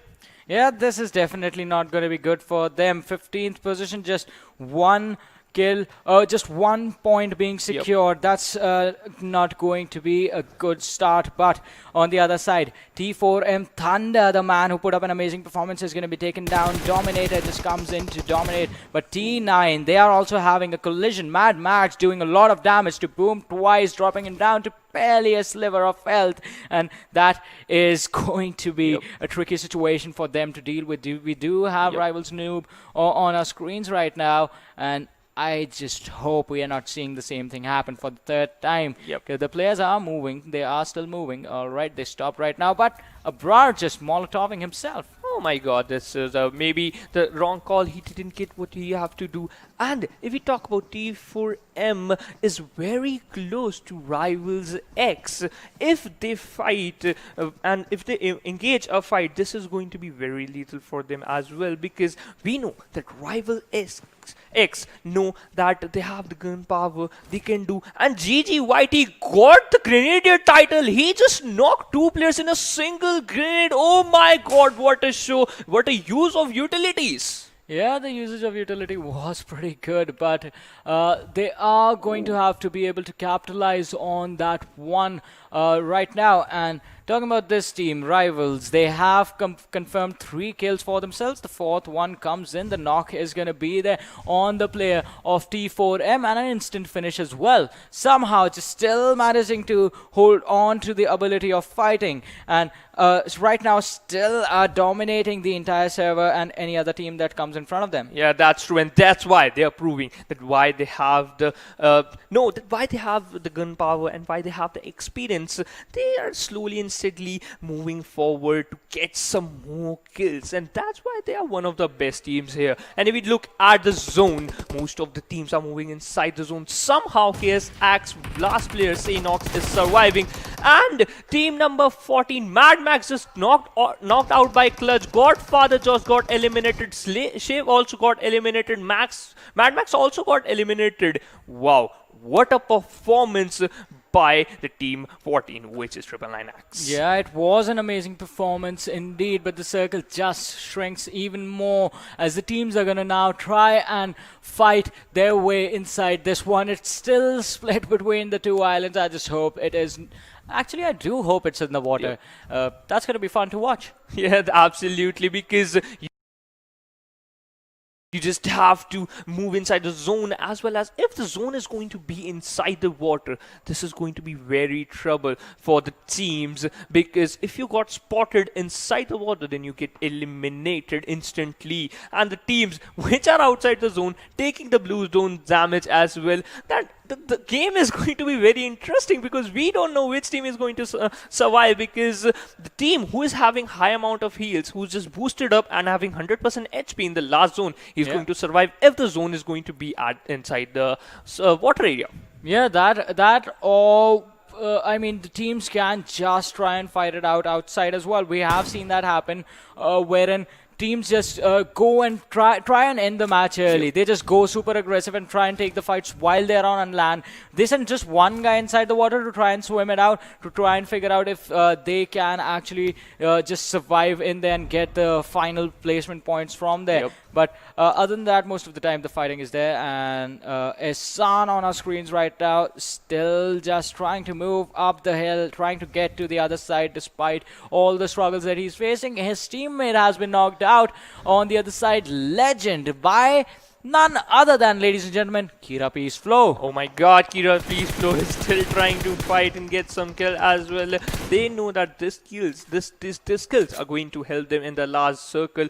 And Case Axe got eliminated in an early game. Oh my god, they just got 1 point. Oh my god, what just happened? Yeah, just 1 point coming in for them, but Kurkure from Kira Peace Flow, he goes on a domination, 3 kills confirmed, but now they are on the receiving side of it, as the trades do come in from the other team. Some form of retaliation finally being showcased. They're gonna have to fight this tough fight, find a way to make this one work. Kurkure, the last man surviving, he dropped super low, just barely on a sliver of health, and the players, they are getting panned. Oh my god, the T4M official just eliminated, and maybe some more technical issues. Yeah, the same technical issue. In fact, the server just lagging out for everyone, I think, and we are going to have to see what happens. Still waiting on information from the admins. An interesting case of scenario with some reason, I guess Sanhok is just not working out for the teams. That's true, because the jungle area, the network is quite low. And I'm thinking that they just have to build some towers, because they just have to increase. I mean, we need 5G in the Sanhok. Yeah, we need 5G in Sanhok. There are towers in Sanhok, but those are just sniper towers. You use them to shoot, not to get to the network. Yes, absolutely. And, I guess we'll just go over to a short break. You guys stay tuned and keep watching. Let's hope 4 times the charm. Yep.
Hello everyone, and once again welcome back to the PMCO 2020 Fall Split. My name is Warren Super Johnny John, being joined on the desk again by Phoenix, and this time, once again, for the fourth time, we'll be heading into the land of Sanhok, hoping the match goes smoothly this time for everyone involved, because I mean, even the players are this is going to be getting on the nerves of the players as well. But the game is live this time, and we have the trajectory in front of us. It is starting from Tambang and heading all the way towards Khao. The first one was also in this direction, so we might just see a lot of teams dropping up north, just like in the first game. Yeah, the first game with the plane path is quite same. So now I'm just going with the Painan zone, because the first game the zone is in centric, because so I'm going to do just say the same thing.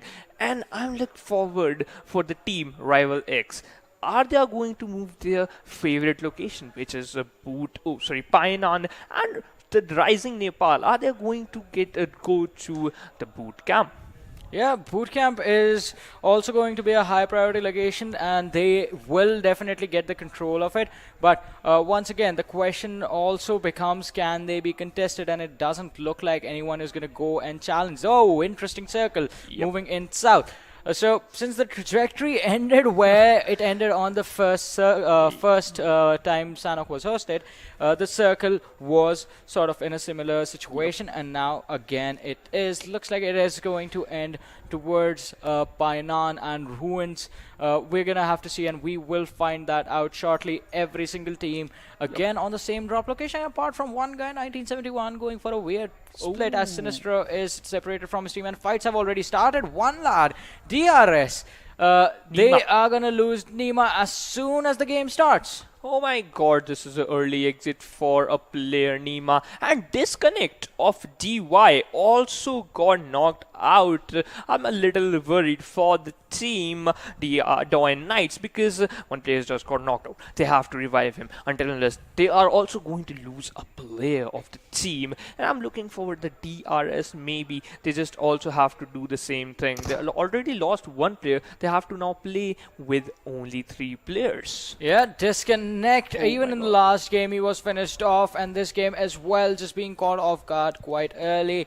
An unfortunate situation for the team and the players, but other than that, most of the teams, they are still trying to survive. 1971 Gladiators, Sinistro, he's going to try and move towards his teammate, just make sure that he's secure. PWP Gaming, they have gone for the split again, and the players are separated quite far apart. So we do see Chari on our screens. Towards his south is his teammate Dalion, Hunter and Bolihang are sticking together. So 2-1-1 split coming in from this squad, and they have secured the first kill of this game as well. Yeah, that's right. If you're talking about split, look at the team 8, which is RisingNepal.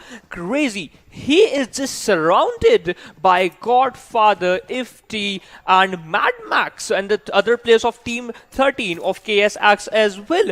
Literally, he is in a big trouble if any of the team trying to hunt him, knock him, and eliminate him instantly.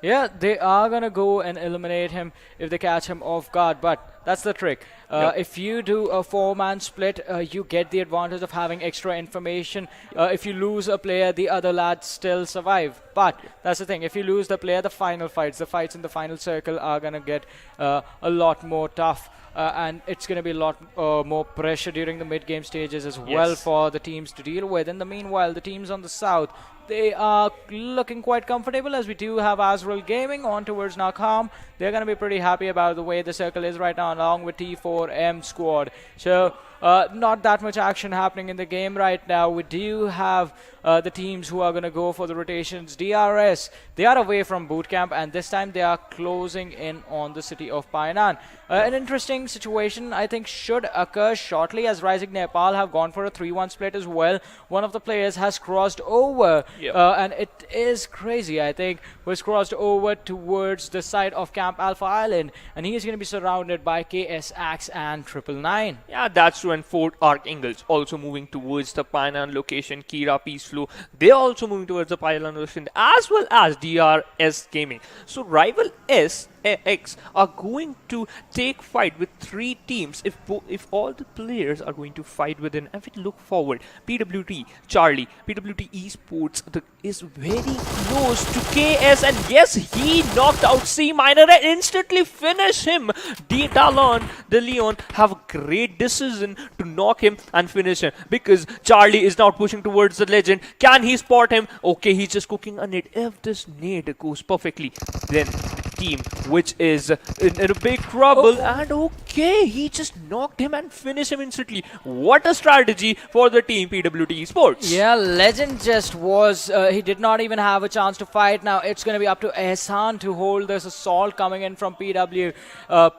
Chari and Boli Hang, they are going to try and charge in. Ehsan hiding in the corner room, takes the fight, is going to be low and he's going to be taken down.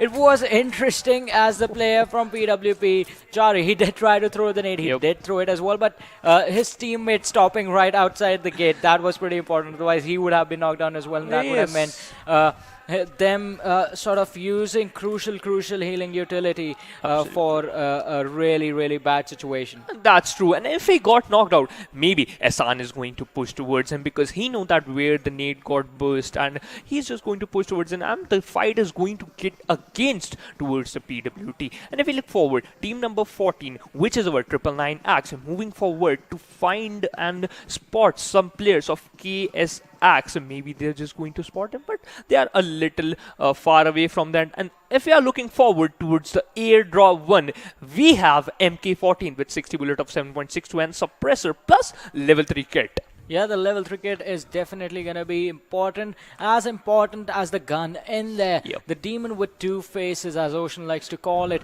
But we are going to have to see who is going to tame that demon, who is going to be the master of that monster that's in that airdrop.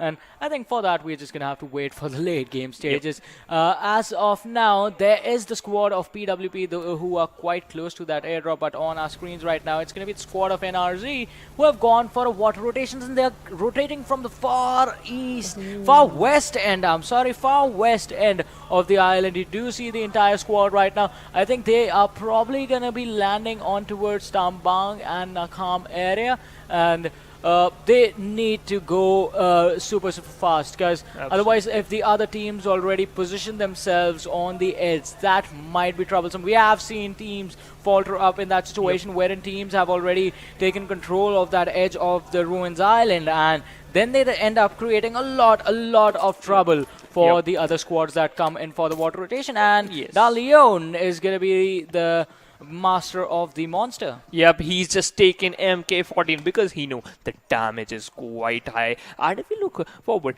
team number 7, which is PWT Esports, are very close to the team RSGaming. If Dalion spotted him, if he have a 4x or 6x scope and used the MK14 in a single mode, then he's just going to be very lethal. DRS AJ trying to spot him. The player, they already lost one player in an early fight, and FT is very close to the team 999 Axe. He's just fall backing and scouting as well, giving the information for the team that where are the players, where they are. And GGYT is quite a little bit far away from the team. If he caught off guard, if he spot off guarded and knocked him, then it's going to be a little difficult to revive him, but somehow they're going to manage. Let's see. And Shovo just got knocked out by FT, I'm talking about, and Sanhok instantly finishes him. Yeah, he's going to be finished, but T999, they're going to be in cover, and Godfather has been taken down as well. They are in so much trouble. KS Axe, they are just outperforming and outshining their opponents right now. If he has a nade, he can finish and confirm the kill on Godfather, but this charging is going to be so risky. Alright, Steelix confirms the kill. The nade on the watchtower could have put GG Knight in trouble, but he somehow manages to stay behind cover. Kira Peace Flow taking a fight against DoyenKnightSs right now. Sexy Pig is going to be the man in the crosses of Kurkure, but he manages to take him down. Dondai coming in from the distance. They do take down Sexy Pig. The knock coming in the hands of Jane. But how long is the fight going to go on for as they get the confirmation on that one kill? Mad Max is shooting on FT, but FT manages to get away. The retaliation shots, they do connect, and Mad Max is going to be taken down. That's going to be in 999. Now the first team to be eliminated in this game. And KS Axe Miraz, he gets the Grenadier achievement for this matchup. What a match, and Kurkure just knocked out by the Molly, and Kira Tokle got eliminated. Kira Jain threw the nade. He knocked out the player rules OP. Now, Struve, Tivu just have to revive him. He threw another grenade. He have a health kit as well. He's just applying it. He is going to have 75 HP. If he pushes towards them, the two players are alive. Don't die, again cooking a nade. If he threw that nade perfectly, then team 15, which is DoyenKnights, are going to be in a big trouble. Yeah, they are going to be in a big trouble because just two players surviving, but DoyenKnightS, they need to go for the revive. Devo is doing that. Dondai can spot him out, and I think he has, but it's time to fight because the player is on his feet. Dondai, he's going to be taken down. The last player falls down as well, and Kira Peaceflow come out on top in a fight in which there was no coming back from. All thanks to this man, Dondai. Just the amazing play from him and Jane. They are going to secure the 3 kills and are going to move on forward in this game, eliminating DoyenKnightS and sending them back into the lobby on the 15th position. That's true, and we are just in 10 minutes and 2 teams are got eliminated. What type of gameplay is this? And we look forward to team 19, NRZ Hunter. If any team spotted them, they are moving inside the zone by taking the water side. If any team spotted him, take the fire and shot some shots on the board, then the whole team maybe got eliminated inside the water. But I am hoping that the decision they are going to take will be in their side, and the team, almost of the teams are inside the zone except the KS Invincibile. Void is still in the Kampong area. Yeah, it is still in that area, but the team needs to get away. KS Invincibile, they are in a bad situation as well. Just one man surviving, that is Void. His teammates were picked up quite early on, as we did see them fall down. And from Kampong, he's going to have to find a way to somehow use all the healing utility that he has and then make his way towards the circle. Not that much distance to travel, 400 meters. He's going to be able to just run that far with the amount of bandages that he has, considering the fact that this is just the early first zone. But 1971 Gladiators caught off guard. Sinestro, he's going to be finished off by Cooney. Nightwing also falling down. And this can be the end of 1971 Gladiators by RisingNepal. But Cooney, he's going to run down to the low ground, and they are charging in. They could have just used the high ground and finished off the remaining players, but cover is crucial as well. 2 players grouped up together. 1 nade can actually finish them. The second kill can be confirmed on the players of RisingNepal as well, but these 2 players, Raul and Ryan, they are just hiding. Cooney, he can be spotted out in a moment as they go and finish. Sinestro, 3 players just charging in the face of these 2 lads. It's a 3 versus 2 situation as 1 player has gone for the flank. They are surrounding him. Dada and Cooney on one side and Sonam on the other. The utility comes in. Can this be a knock with a nade? And Dada is going to spot him out lying on the ground. The finish is going to be there as well. Just the last lad surviving. 1971 Gladiators, even they will take an early exit. Ryan from behind the rock steps out, takes the shots, and is just gonna be taken out. He just tried that fight and trying to clutch, but unfortunately, the whole team of RisingNepal charging towards the last player of 1971 Gladiators, not giving him a single chance to survive. And yeah, we see. And if we talk about Soulz of BD Dante, they're very close to the team of PWT, the PWP. If they spot a player, Dante have a nice position, but he have a very little space to shot some on the player. He spotted a player, he just standing in front of him, and Mafia Ninja just got eliminated instantly. Yeah, the early exit is definitely going to be a troublesome situation for the lad, not going to be able to help out his team who are already losing players. But look at this, PWP, they already have 4 kills confirmed for them, and now I think the turn for the next team to take an exit, it's going to be God's Reborn. Chari from behind the rock, he is just waiting. He has spotted out the entire squad. I think the only man that he hasn't seen is going to be Windy Godex, who was in the back lines, but all the remaining 3 players, Chari knows exactly where they are. And on the minimap, you can see the players of PWP, one player is scouting the back lines, just making sure everything is clear and they won't get backstabbed, and the rest are going to start focusing their fire on the players of God Reborn. The shots were fired. Chari did connect with some, but not enough damage to get a knock, to get an opening. And now God's Reborn, they are aware of the position of Chari, and they will try to take their fight. There's no need to force it. Once again, both the teams are inside the circle still, so you can see God's Reborn fall back and they will try and find a better position. Absolutely. Maybe Charlie should have to wait for some more time so that the God Reborn player should come towards them, but he didn't. He just is trying to short some fire, and that's why they are giving a chance to God Reborn to take a rotation and move from a different place so that they cannot get an early exit. And PWP Charlie didn't do a nice thing, but it's his choice what he's going to do. It depends on him. That and Rise now, Mr. Wise just knocked Thunder, and he is going to be in big trouble. Clutch also got knocked out, and Mr. Wise somehow survived. Uproar is healing up.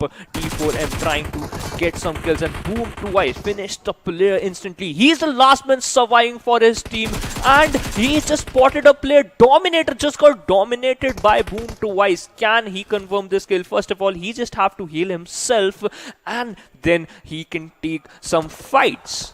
Yeah, he can take some fights, but how are they going to take it, as Dominator is going to be taken down? T4M, they are in trouble, but Boom twice is even worse situation. The nade being thrown, the player's going to come, and Boom twice needs to get the knock. The health is quite low. He goes for the fight, gets the knock, but he's going to get charged in on again. And he needs to secure these kill points while he can, because all his teammates, they are bleeding out. They will be finished off shortly. On the other side, the team in front of him, they have more players remaining. Just one player was taken down. And now the situation has been reduced to a 1 versus 1 between Boom twice and Insane. But Boom twice, the advantage for him is going to be in the fact that his players have managed to crawl their way towards him, and they're going to get a revive. But I spoke too soon.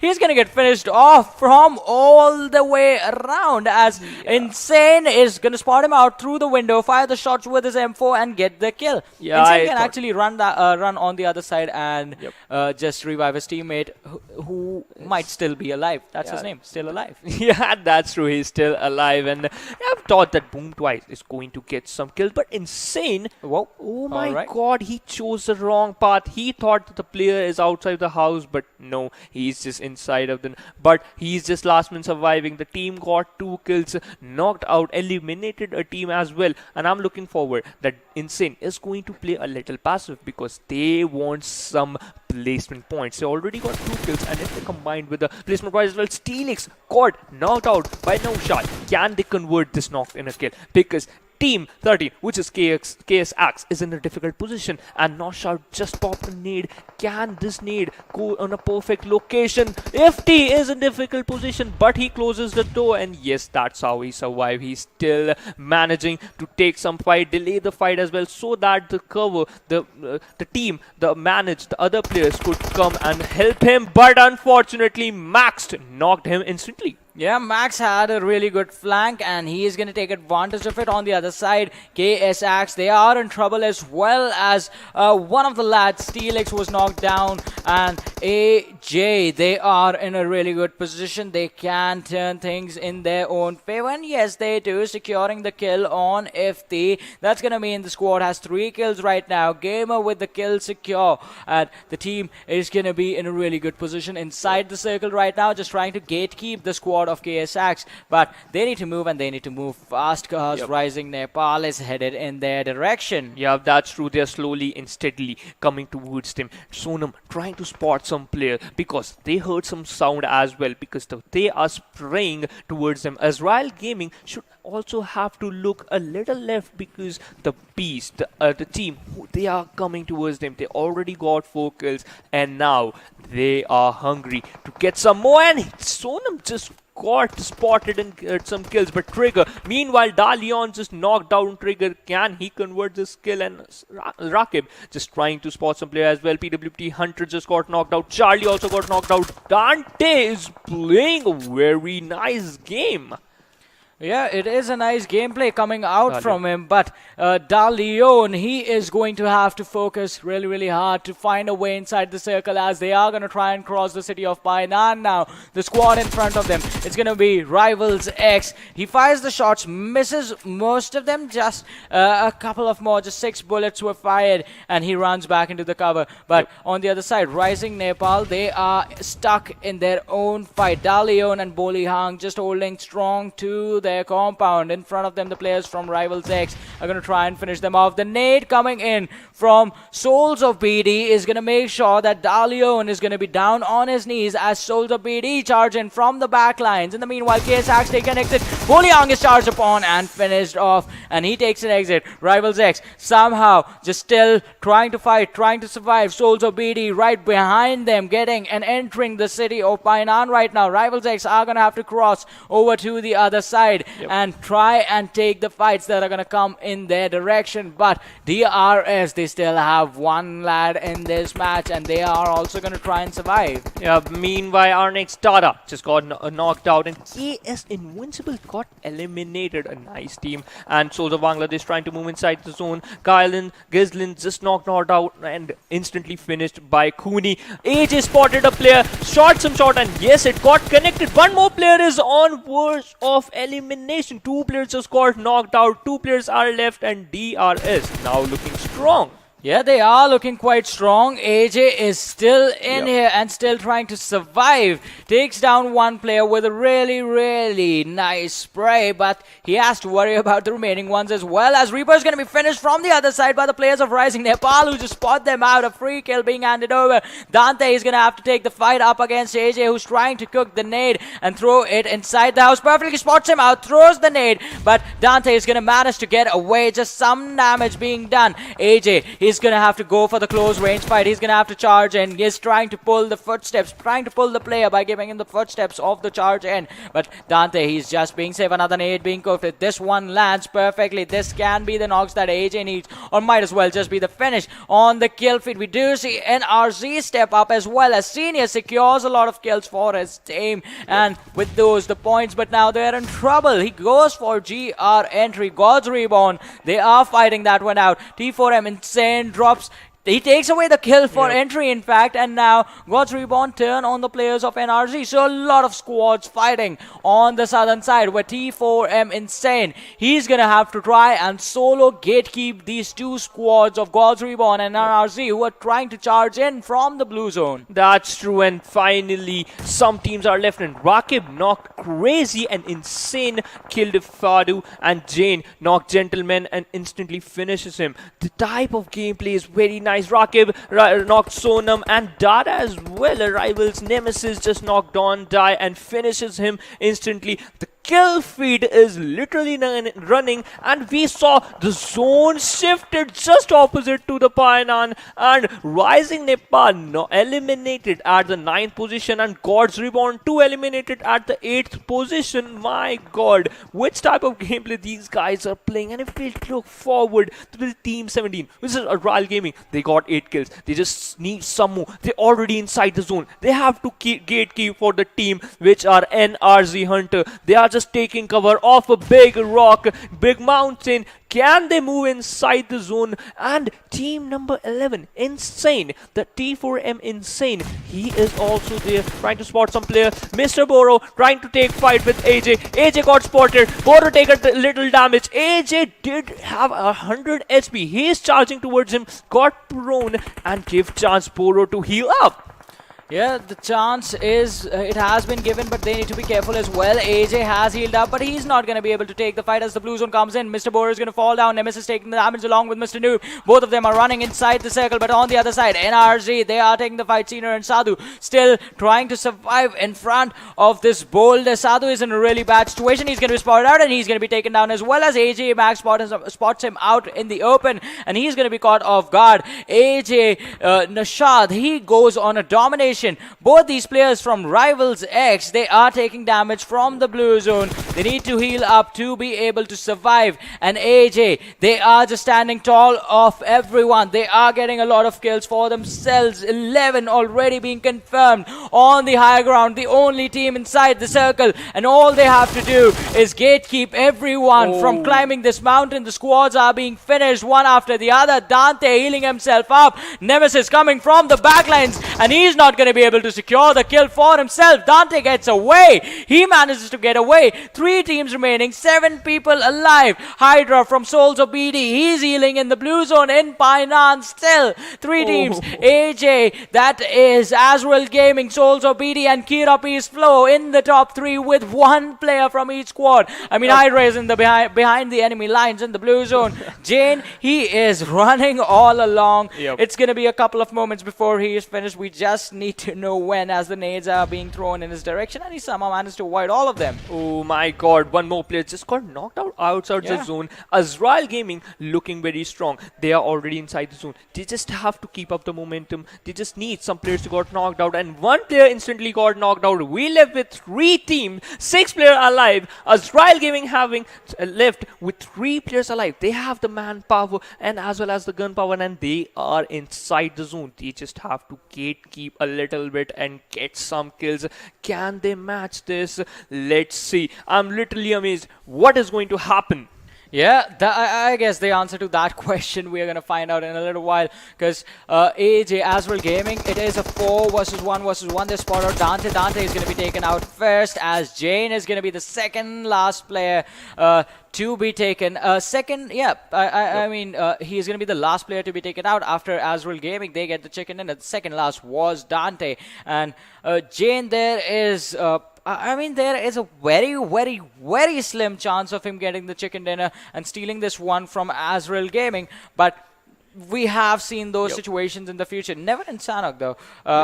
Let's see if this can be the first one. He's quite close to Gamer. Gamer, if he gets up, he can spot Jane out. They are right next to each other. All right, Jane fires those shots. The information being given away, and now he's just going to die and take an exit from the server on the second position. But still a good match for Kira. Please blow. Even better match for AzraelGaming, as they secure a lot of points from this one. Yes, as well as kills, because they are already inside the zone. They just have to keep up and keep up the game because they are moving very nice. They are playing very nice. They just have to gatekeep for the other teams to come, and that's why NRZ Hunter got eliminated. They just got annihilated by the team AzraelGaming, and the opponent just didn't get any chance to eliminate the team AzraelGaming. Yeah, they did not get an opportunity, taking the high ground quite early on and just making sure they took advantage of that vantage point, that crucial information that you get. Plus, they had ample amount of cover even in the late game stages when we did see them fight it out with the other squads. So, AzraelGaming, an amazing performance. The weird situation that I want to talk about, it comes from the players of Soulz of BD, leaving Hydra behind in that final situation just for the heal battle, and that was so early on. Yeah, that's true. But if I talk about the team Jane, the Kira Peace Flow, Jane survived at the last moment. He just got the second position, and he knows that he's last man surviving. He just want to get some kills, but unfortunately he just gave the location and got eliminated. But yet second place is also nice. Yes, second place is nice. We're gonna have to see how many points did they actually get from this matchup. Well, finally the 4th time Sanhok does work out for these teams at least, and it was pretty intense. But first, let us have a look at the MVP from this game and see which player is going to take it. It is going to be Jade from Kira Peace Flow, as he had 5 kills, 685 damage, 24 minutes 59 seconds of survival time, and distance covered 3.34 kilometers. Absolutely, he's the MVP because he just survived. He just also gave a nice support to his team as well, because second place, you got the second place. It's not that easy, because you have to be calm in the zone when every player just became a snake and they are all the venomous snake, as we talk about if we compare from other team as well. Dante trying to survive, but unfortunately got off guarded and got eliminated at the 3rd position. Yeah, Dante tried to take a fight, in fact, and that was it wasn't a wise decision. Plus, him just charging in aggressively was something as well that caused his demise. But now, let us have a look at the standings from this game and see how many points did the teams actually get. As in, we say AzraelGaming taking 33 points, Kira Peace Flow on the second position with 6 kills to their name, 20 points for them. Soulz of BD, they end up finishing third with 14 points. Rivals X, they still somehow managed to be consistent with 11 points. Yep, that's true. And if we look forward to the 5th position, RisingNepal only got 3 placing points, but 7 kills, which is equal to 10. And just opposite, NRZ Hunters got 7 placement points, but 3 kills, which is equal to 10 placement points. And I'm just looking forward to PWP Esports. They got the 9th position with 6 placement points, 6 total points. KS Axe got the 10th position with 5, as well as REBORN also got 5 points. 4 Archangels, DoyenKnightSs, and KS Invincibile. These teams get 3 points, and 1971 Gladiators as well as 999X. Both the teams got 1 point. Yeah, 1 point to all of those two bottom finishing teams, and it's going to be quite unfortunate for them. But PWP Gaming, talking about them, a lot of kills being secured, most of them in the early stages, because even they were eliminated early. Yes, that's true. They just take the fight with Rivals X. But if we talk about Rivals X, they landed in Painan. They know at which time they have to rotate, from where they have to rotate, and which window they have to climb and get at the perfect position, and which time at where they have to throw the net and got the knockouts. And that's what happened. They got knocked out, pushed towards him, and that's why Rival X ruling the Painan location. Well, let's see if they can rule the leaderboard as well, because that's what we're going to look at next. Oh, it is the kill leaders, I'm sorry, and see how many players are going to be. These are the overall kill leaders. Yep. Alright, so we do have Venom's Evil Eye in here, followed by another player from Venom, because they have had an impressive performance as far as the overall standings are concerned. Shuvo is going to be there. Hungry Box from 7C, another outstanding player representing his region and playing with 7C Esports now. Then we have Daughter, a fan favorite, coming in from E2SOPM. And last but not the least, in the top 5 kill leaders, it is Sinister from A1 Esports. Yeah, that's true. They just somehow managed to get some kills. They had 14 kills, but they are the overall kill leaders. If we talk about HB, Zoxzy on the 6th position with 14 kills, as well as Dante is on 7th position with 14 kills. And we talk about Venom Legends, one more player from Venom Legends, and we talk about the Saturn. He is on the 9th position with 13 kills, and E2SOPM, one more player from this team as well. Yeah, Hunter, but the one thing that I find really interesting is the fact that Dante is the only player from groups B and C who is in the kill leaderboard. That is quite impressive, but the other teams need to step up as well. The other players as well need to step up and start putting those numbers on the board and securing those points for their teams. Otherwise, kill points do matter when you're competing for the top position. If you're just trying to qualify for the next stages, then you have to go for those crucial placement points consistently. Yeah, consistent gameplay is very important, because placement points are already very needed for all the teams, as well as skill points. We know that the team Venom Legends, 3 players are in the kill leaders, and E2SOPM, 2 players are from that team as well. And if we talk about Team Satan, 1 more player from there, and Dante, he is the only player from BNC as you talk about. Let's see that he is going to get some kills and move to top 5 or not, which is, I'm very excited. I'm hoping that Dante is going to get some more kills. Yeah, I mean, even I hope to see, hope for him to get more kills and just try and figure out how the squad of Soulz of BD is going to climb up and have a good momentum going into the semi-finals. Because once again, 32 teams right now, only 24 move to the semi-finals. The battle is going to be intense. We will have a look at the leaderboard right now and see where exactly the teams are and how they are doing. Rivals X, we knew this from the start. They are going to charge for the first position in this leaderboard. Again, just 3 points separating them and Phantom Esports. Venom Legends, they are on the 3rd position right now. with 0 chicken dinners followed by high voltage. From this group, there are just 2 teams in the top 8. DRS Gaming at 89 points on the 5th position. So the difference is not that big. Today's matches, I think they can charge for the 3rd position. Yeah, that's true. And if DRS Gaming got 1 chicken dinner, this is equal to 20 points. Then they are going to be 109. And if they got some kills like 10 or 11, then maybe they're going to get 2nd place or 3rd place, which is very important for them, because 6 games played by this team, only 6 games. They left with 2 more games. And if we talk about Rival X, they are already on 115 points and 2 games left. If they got 2nd dinner, then the lead is going to be very high. And let's look forward toward the 2nd page. Wolves then having 67 points at the 12th position. Team Satan at 9th position having 72 points from Gods, Reborn and Kira Peaceflow as well as KXS. They are playing from the BNC group and they are in the 2nd page of the overall leaderboard. Yeah, 2nd page, I mean, this is still fine. 63 points to them. They can have good performances and climb up. But look at this. On the 3rd page, we do have a lot of teams who are going to be facing the danger zone. Soulz of BD on the 18th position right now with 59 points. Need at least 1 chicken dinner for themselves right now to say that, yeah, they will be able to move on into the semi-finals. Yep. Let's see if they can make that happen today. Some teams who are going to be in a troublesome situation, Trusty Process, we spoke about them yesterday. Salty Squad as well, they need to step up. Today's matches, if we say DoyenKnightSs, RisingNepal, really big names, they need to start performing along with AzraelGaming as well. Yeah, that's true. And if you look at the 3rd page, the last page, the teams are in big trouble. If we talk about NRZ Gaming, the 4th page, right? The NRZ Gaming, KS Invincibile, 999X, as well as 1971 Gladiators, T4M Official, 4 Archangels, PWP Esports. Most of the teams are from BNC group.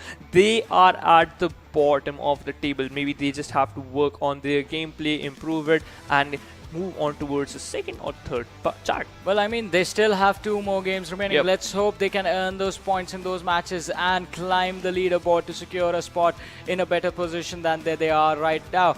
We're gonna head to a short break. You guys stay tuned and keep watching. Coming up next is gonna be the match on Miramar.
everyone, and once again, welcome back to the PMCO 2020 Fall Split South Asia Region Group Stages. My name is Varun Super Johnny John. Joining me for the next game, it's going to be Fixes, and the next game on Miramar is live already, and the trajectory is front of us. It is starting from Valle del Mar, and it is going to end on the western side of Torre Amuda. Yes, certainly we will have to see as to which team is gonna take the chicken dinner in this particular game. And yes, talking about the flight path, we can see Chankyard, the area that is very far, and El Azhar as well, Los Leones. We have to see where all these teams are gonna go. The ruins, the new area that was introduced and which was revamped apparently, is up for grabs. So we will have to see as to which teams land in those areas. Yeah, we're going to have to see which teams land in those areas and how they're going to try and play this one out. It is going to be an intense one, and it is interesting because now the fight is just going to be to survive for most of the teams that are playing today. Yes, and we will have to see. We saw AzraelGaming getting that very good chicken dinner, and right now teams are looking to drop at El Pozo. We see some kind of contestation going on between the teams. That is team NRZ, and I will have to see which is the other team that will be joining the fray alongside them. However, this time Picado is kind of jam-packed, and San Martin also looks to be taken by a couple of teams. We can see God's Reborn dropping off there. Hacienda del Patron is also taken by team number 10, and let's see how things turn around. RisingNepal will be really happy in Picado, but just on their sidelines we do have team PWP. Yep, on the sidelines, but they can dish out the damage from the sidelines as well. Interesting thing is on the southern side of El Pozo, we do have a cluster of 3 teams, and it is KS Axe, NRZ, and then we have another squad that is Kira Peace Flow joining them in this intense action. Let's see who eliminates who first in this fight that's going to happen at any given moment. Tokle, he is right in the front lines on the fence, and I think he wants to take the fight, but the decision has been made by the entire team to fall back in the early stages and just to go for the looting time and try and find the weapons for themselves. Kira, Team Kira, this team had a decent outing in the overall games that they have played till now. But yes, eyes will definitely be on them as to how they are gonna perform. But yes, talking about the circle, we have to see Los Leones in the center of everything, but no team has yet gone over there. So Los Leones will be a center of attraction amongst these teams. They are just gonna loot out everything that they can possibly get, and they make a move because Los Leones circle, like we have always said, it's about having those urban warfares. It's about all those grenades, those smokes, and everything that the teams can use for their benefit. But right now, Soulz of Bangladesh, this team, Hassan and his players, we have eyes on them as well. But this time, El Pozo looks to be very crowded. I guess 3 teams are in there. Yeah, 3 teams are going to be in there, and we did spot them out early on, so let's just hope that we get to see an early fight in this match, because Miramar usually early game stages, it's like super slow. Teams like to take their time to go for the rotations, and not that many fights happen, apart from the ones wherein people do get caught off guard during their rotation. This time around as well, Kira Peace Flow just backing off early, and so are the players of NRZ. I think the team that benefits the most from this passiveness, it's going to be KS Axe, who are just taking their sweet time, rotating on the western side of the city. And KS Axe are looking really good today. They are formidable, getting the chicken dinner in the first game. And right now, Team NRZ Hunter, this is one team that really needs to step up big time, and they will have to get their games right. But if you talk about rotations, Team PWP is really quick with that, and now we can see them split into groups of two and heading out for Los Leones. And we have a lot of compounds where you can actually capitalize in Los Leones. Lots of high rise compounds, and you'll get a lot of good view out there. But yeah, talking about the other teams that we can see in front of us, Soulz of Bangladesh, their whole squad is looting at Valdemar, and they will take some time. They will be looting off really well right now. But Team DRS, we have to see, they have dropped south of El Pozo in Montenuevo and will also have to rotate around. So a lot of fights going to happen, but right now it's all stable.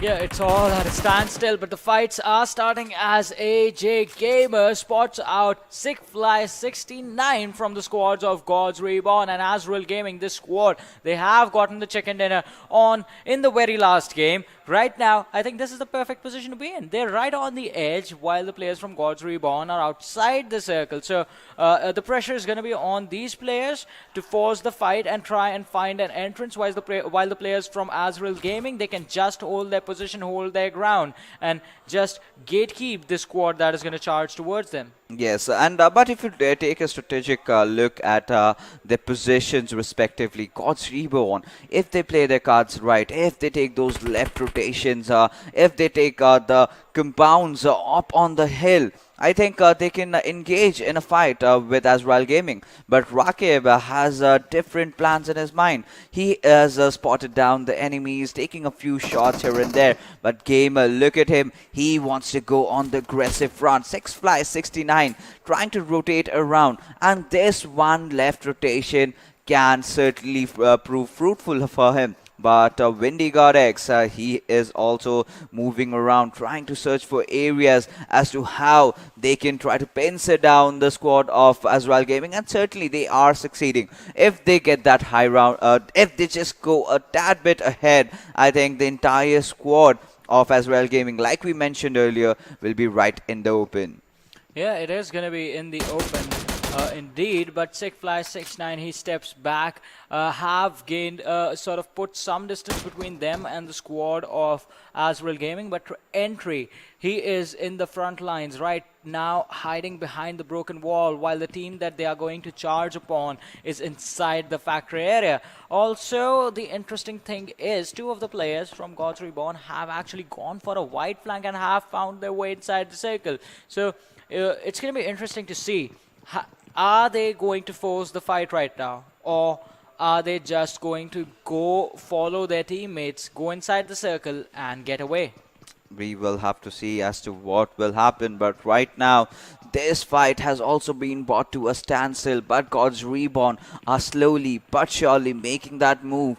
They are trying to pincer Team AzraelGaming down, and it's just the wait for one perfect knock, and we will be right back in where Gods Reborn will make that push happen. But right now, Windy God X alongside his teammate, that is Gentleman, is inching closer towards the players of AzraelGaming, and right now they are trying to set their angles right. They set their flanks straight, because I believe that AzraelGaming has no clue as to where the members of Team Gods Reborn are. Yeah, they will try and find that out. I think they are going to be a little bit confused as to how did the players manage to get behind them. They did spot out the flankers, that is Entry and Sickfly 69. That's not going to matter. Entry is going to get the first knock. Now the nade being cooked. If this one goes in, the fight can be theirs. But Gamer is going to take down Entry with a really nice headshot coming in.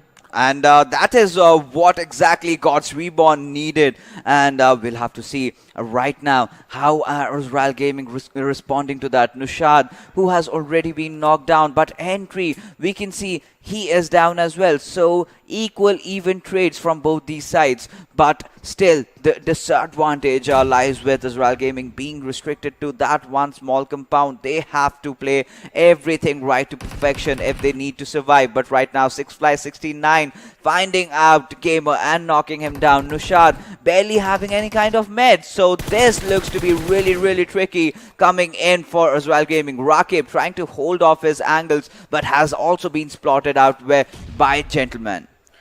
Yeah, Gentleman is going to be able to spot out the players, but he needs to be able to take them out as well. AJ, Max, he has been dropped down quite low along with Nishad, but the charge is going to come in from Windy God X, and now the nade in his hand. If this one lands, he is going to get a knock. Throws it quite short, but it blows up perfectly. Another knock is going to come in, and the charge in shall happen at any given moment. Sick Fly right next to him, and the players from AzraelGaming are falling left and right. Chicken Dinner in the last game, the first exit in this one, and there it is. God's Reborn, just living up to their name, and our Reborn Gods in this matchup do not lose a single player and win the fight.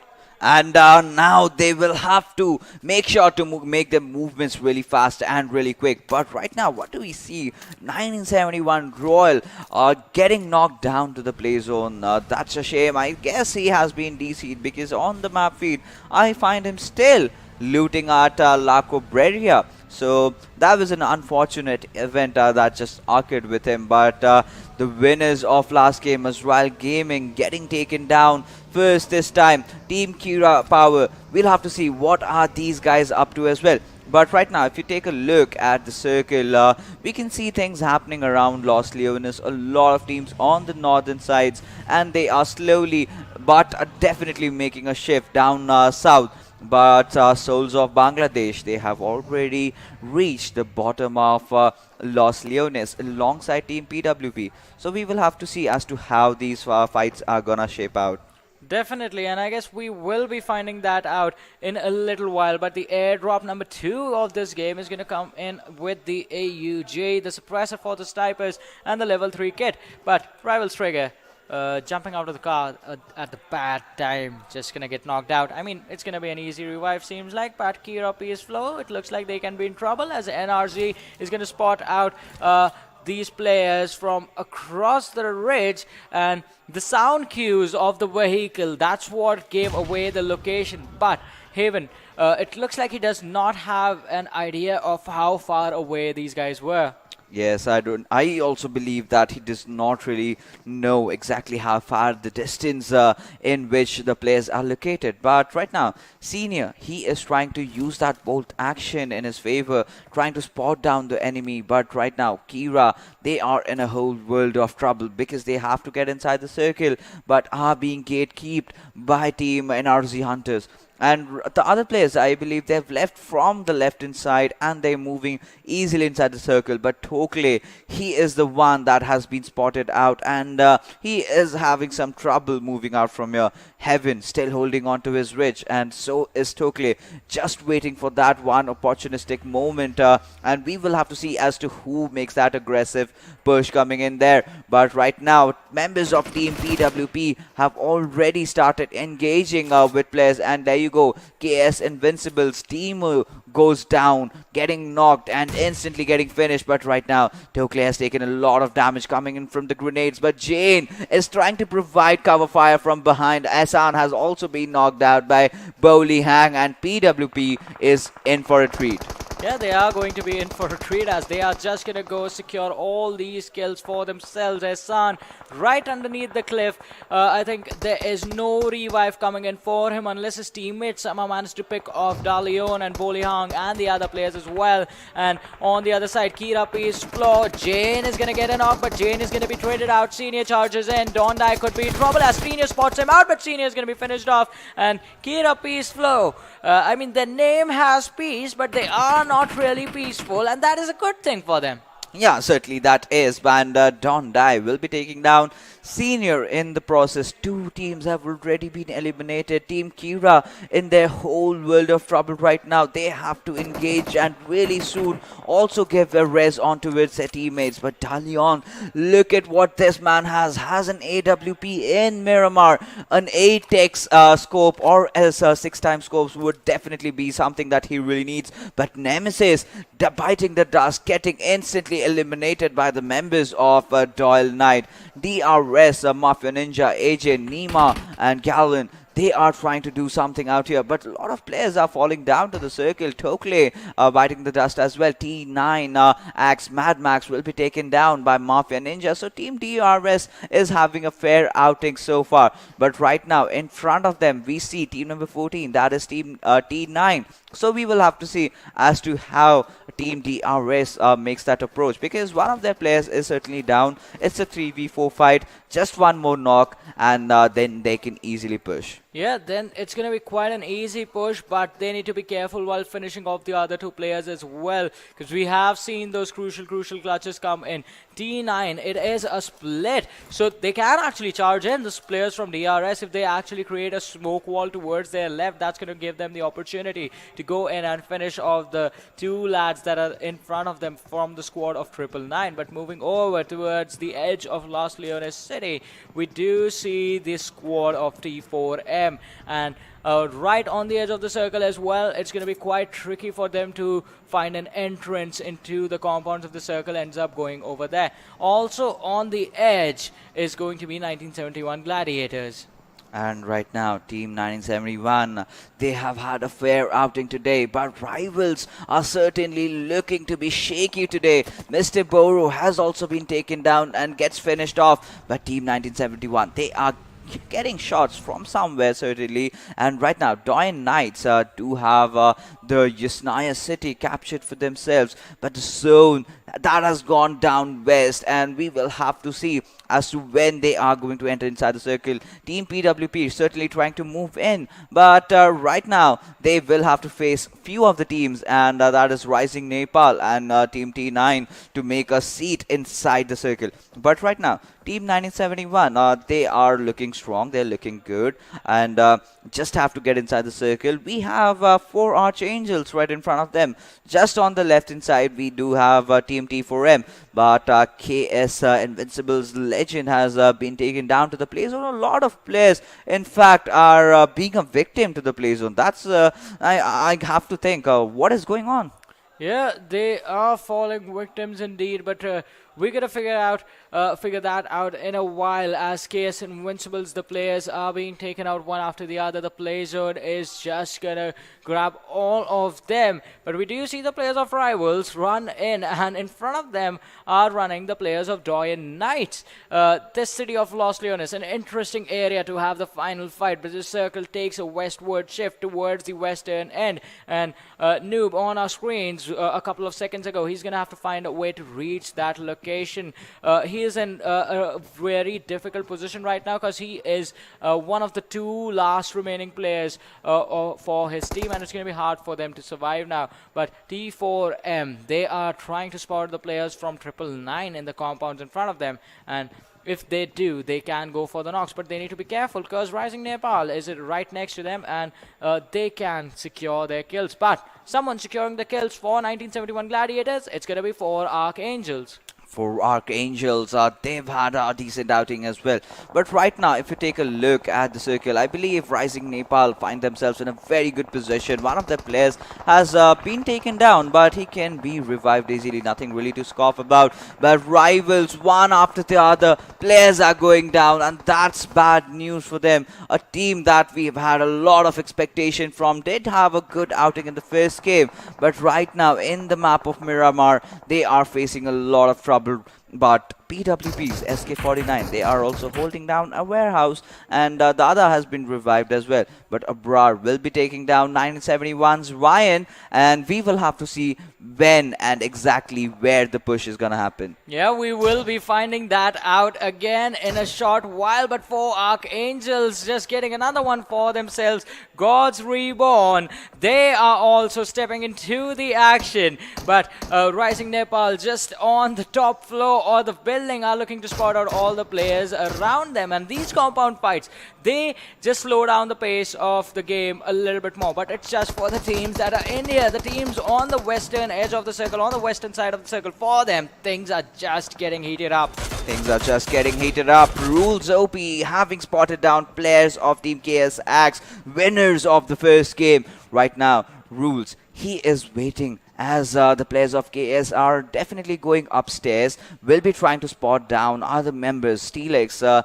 does have the high ground advantage. Sexy Pig, look at him. He has spotted a few players out as well. But taking a deep look at the circle, members of Team PWP are certainly going to be happy as they have the center of the circle. On the northern side, we have the members of T9X and RisingNepal. They are just on the northeastern side of the circle, and a lot of teams have to enter in. And by the looks of it, Team DRS, they are looking strong to gatekeep, but players of God's REBORN have a lot of jobs to do, but I think they are falling victim to the members of Team Kira. But likewise, Clutch has taken down Jane. Will finish him off. Boom twice, trying to spot out players with his DMR. Let's see what's gonna happen. Yeah, it is going to be an interesting situation, but Soulz of BD, they take down the gentleman and boom twice. He's gonna have to, well, boom twice someone to get those kills. One for the knock, one for the kill. Let's see if he can make that happen. Oh, right, Sexy Pig did spot out someone right on the very edge, but Mr. Wise from the side of Hawk, Archangels, is gonna be taken down as boom twice does go in and close the distance between him and the players of 999. The Molotov, the nade actually did some damage to him, just being blown up, the vehicle being blown up, I'm sorry, and he needs to create some cover, but KS Mehraz is going to be taken down. Sanhok is down, KS Axe just left with 2 players. Disconnect from the top and Sexy Pig from the bottom. They are just going to choke this team from every single direction and finish them off. Disconnect, how are you planning to get down from here? I think he'll just have to jump off, or maybe just take a jump into the next building's first floor. But right now, KS trying to make that push possible, and if they will be taking down Sexy Pig, one wrong move, and now DoyenKnightSs are in the receiving end. If they getting taken down, courtesy to the grenade coming in from Sexy Pig, who before getting knocked out did commit right now. Like I said, he's made that jump into the opponent building, but right now Rules OP will be pushing on, but will take down Steelix in fact, and Rules OP, does not want to stop. He is spraying down left, right and center, and the entire squad of Team KSX has been eliminated. Yeah, and still the circle on the western edge of Los Leones. KS Mehraz is going to be taken down. Most of the teams have good compounds and good structures for cover, but still the numbers are being dwindled down slowly and steadily. We have Freak from Team 999 on our screens. He's going to have to fight hard to survive, because for Archangels, it looks like these guys are aiming for them right now. The circle has moved away. It has shifted away from all these teams on the outer edge, and now a few of the teams that are going to have the advantage. One is going to be Soulz of BD, the other one being PWP, and just one lad remaining from DRS Nima. Alright, he does has his team with him, and they are also going to be inside the circle. You can see them on the western edge. Let's just see if they can survive the fight that's going to come up in their direction or not. For our guy Clutch, he is trying to spot down his enemies. He knows that he's got a handful of them on his besides. But right now, Hassan taking down AJ. We can look at for Archangels making a move with the Mirado. This might be a very risky maneuver, but somehow they are still executing it. Soulz of Bangladesh are in for a surprise. Dante does know what is happening on his behind, but the Bucky comes in, and with that comes the push, and Sonam will be taking Shuva down and instantly would want to finish him off, but Dada, he does not want to stop right now. Soulz of Bangladesh lose out on Dante. DRS AJ is being taken down by Hydra. For Archangels, boom twice taking down Sonam. So a lot of fights are happening simultaneously. Charvi taking down Rules in the process, and all the teams, like we can see, are struggling to get inside the circle.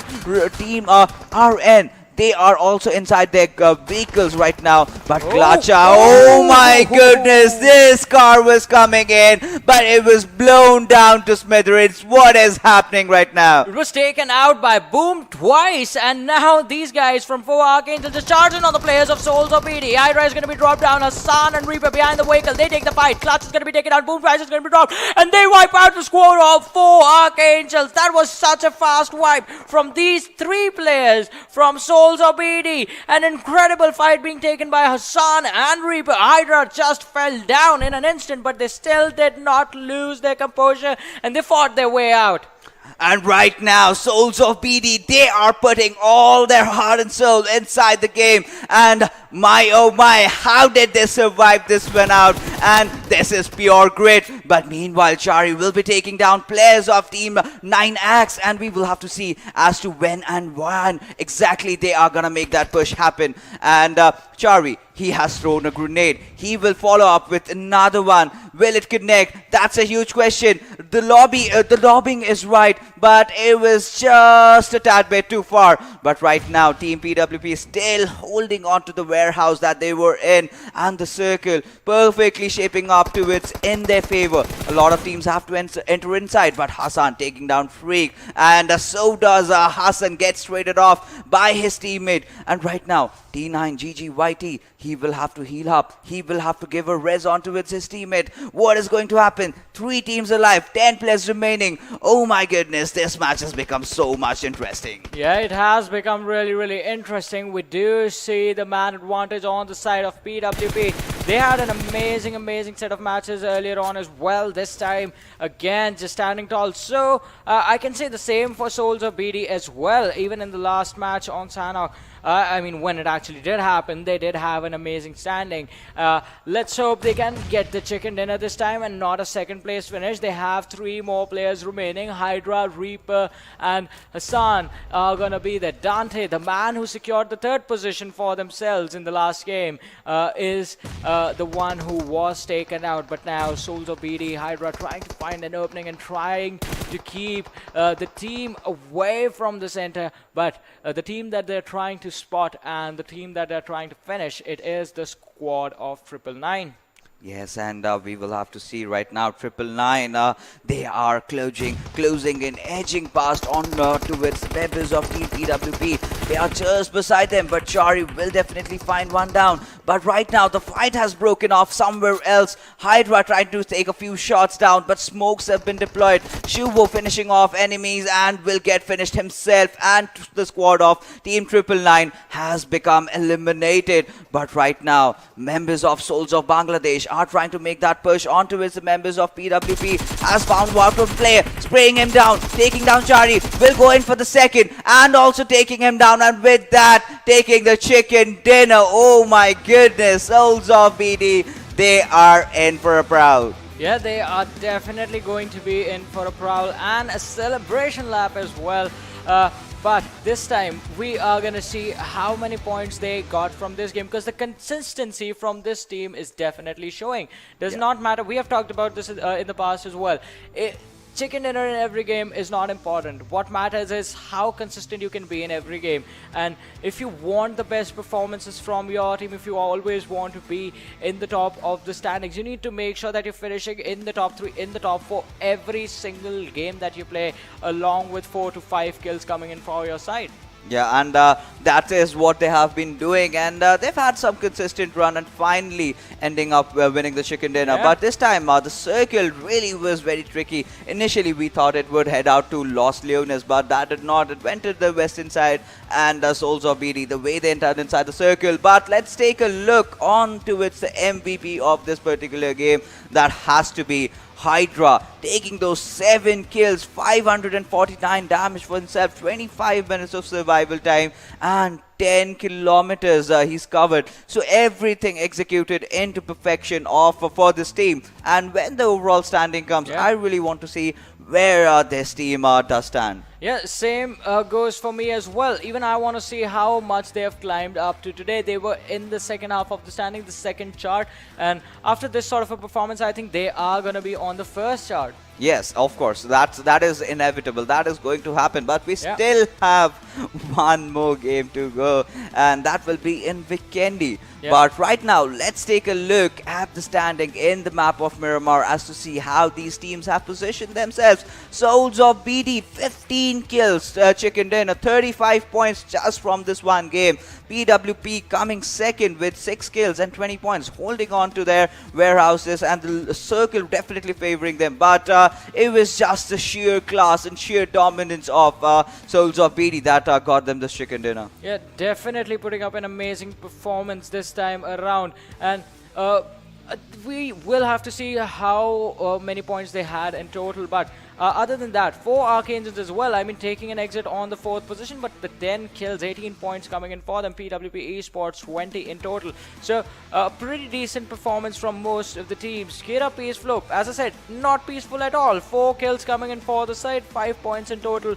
And let's hope they have a good standing in the overall standings as well. But moving on, 1971 Gladiators definitely need to start stepping up just like they did in the first match of the day, along with AzraelGaming, NRZ Hunters. NRZ Hunters also not in a good position as far as the leaderboards are concerned. If you talk about this individual game only, Team Rivals X also had quite a beating in this one. Their players being picked off individually, one after the other, and they just could not make it inside the circle in the nick of time. So right now, what Team Rivals X has to do is just calm down. Yeah.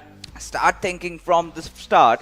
Just play your game. Focus game after game, and I think they will be good to go after that. Yeah, because whatever they did on day number 1, that was definitely working. I mean, 90 points in 4 games.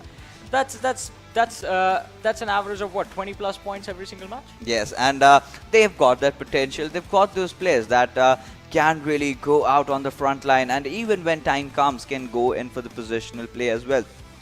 But this team that we are talking about, Rivals X, I really want to see them performing better than they can do. Yeah, definitely. Because we have seen it from them earlier on in this week, and they have been really consistent even today as well as far as the first 2 games are concerned, but this 3rd game was not theirs. We're going to have to see how the Vikendi matchup is on their side and how many points do they gain for themselves, because as we were watching the leaderboard before this match, they were 3 points away from taking the first position. They got 2. Now it's just going to be 1 point, and let's have a look at the leaderboard as it is after the 3rd game for today. See, just 1 point separating them, these two, and there's just 1 placement points. They have the same number of kills as Phantom Esports.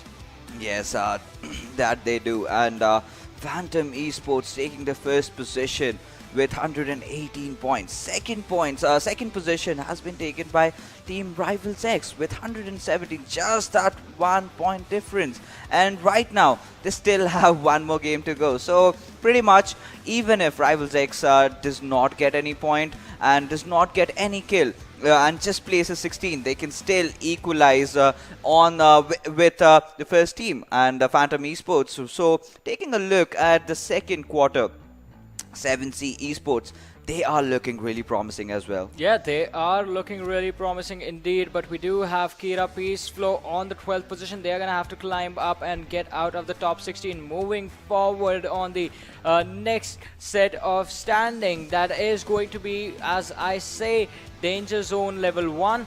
We do get to see which points or which teams are climbing up, which are falling down. AzraelGaming on the 23rd, even when they are playing. So that's a troublesome situation. Yes, and DoyenKnightSs also have stepped up well. So they still have 1 more game to go. If they can get something around like 10 or 12 points out of it, that's a good outing from them. RisingNepal has also stepped up today. We saw a lot of good performances coming in from these teams. 4 Archangels, they were amazing. Yeah, but look at this. Squads like NAVI, AzraelGaming, Soulz Squad, with chicken dinners, they are in the 17 to 24 section. So that just means that the squads have been highly inconsistent. Yeah, that is also there, because you know, when you tend to play PUBG Mobile, it happens. Inconsistency, sometimes you really cannot control things, and that tends to go beyond what you can do. But yeah, I still have faith in all these teams that remaining matches, they are definitely gonna step up. Yeah, we're going to see if they step up or not, or are they just going to stumble down as we move on to the match of Vikendi. It's going to be an intense one as well, because Vikendi for the last few days, it is, I mean, not just for the last few days, it has always been interesting, wherein the circle gives trouble to the people, the rotations can be weird, and you always have to worry about getting third party. Yeah, that is definitely for sure. And Vikendi, we have seen the initial games go really slow, the first few circles, and then as the circles shrink in, teams start closing in. Those pushes come in, and yesterday, if you remember, we saw a very good fight between Abrupt Slayers and Team Satan, Yeah. where Satan came out on top, and that shows exactly how you need to defend your compounds. So defending compounds in Vikendi is definitely a skill only a few people have mastered. Yeah, and we are just receiving a message from the organizers that game number 4 that was supposed to be played today, it has been postponed to sometime in the future. This is and it is postponed until further notice. So we're just gonna be having 3 games for today, and I have to say it is quite interesting because when that match actually happens, the teams will have a lot more information about each other. The teams that are in a pressurable situation today, they are gonna be able to reset. Yeah, certainly a reset is absolutely necessary with so much, technical issues happening around, and thankfully we will get to see this match on another day where the teams will be freshened up and they will be doing good. Yeah, everyone's going to be at 100% at that time. So it is going to be an intense fight. My name is Warren Super Johnny John, joined by Fixes right beside me. Thank you guys for watching. We'll see you tomorrow. Take care. Good night.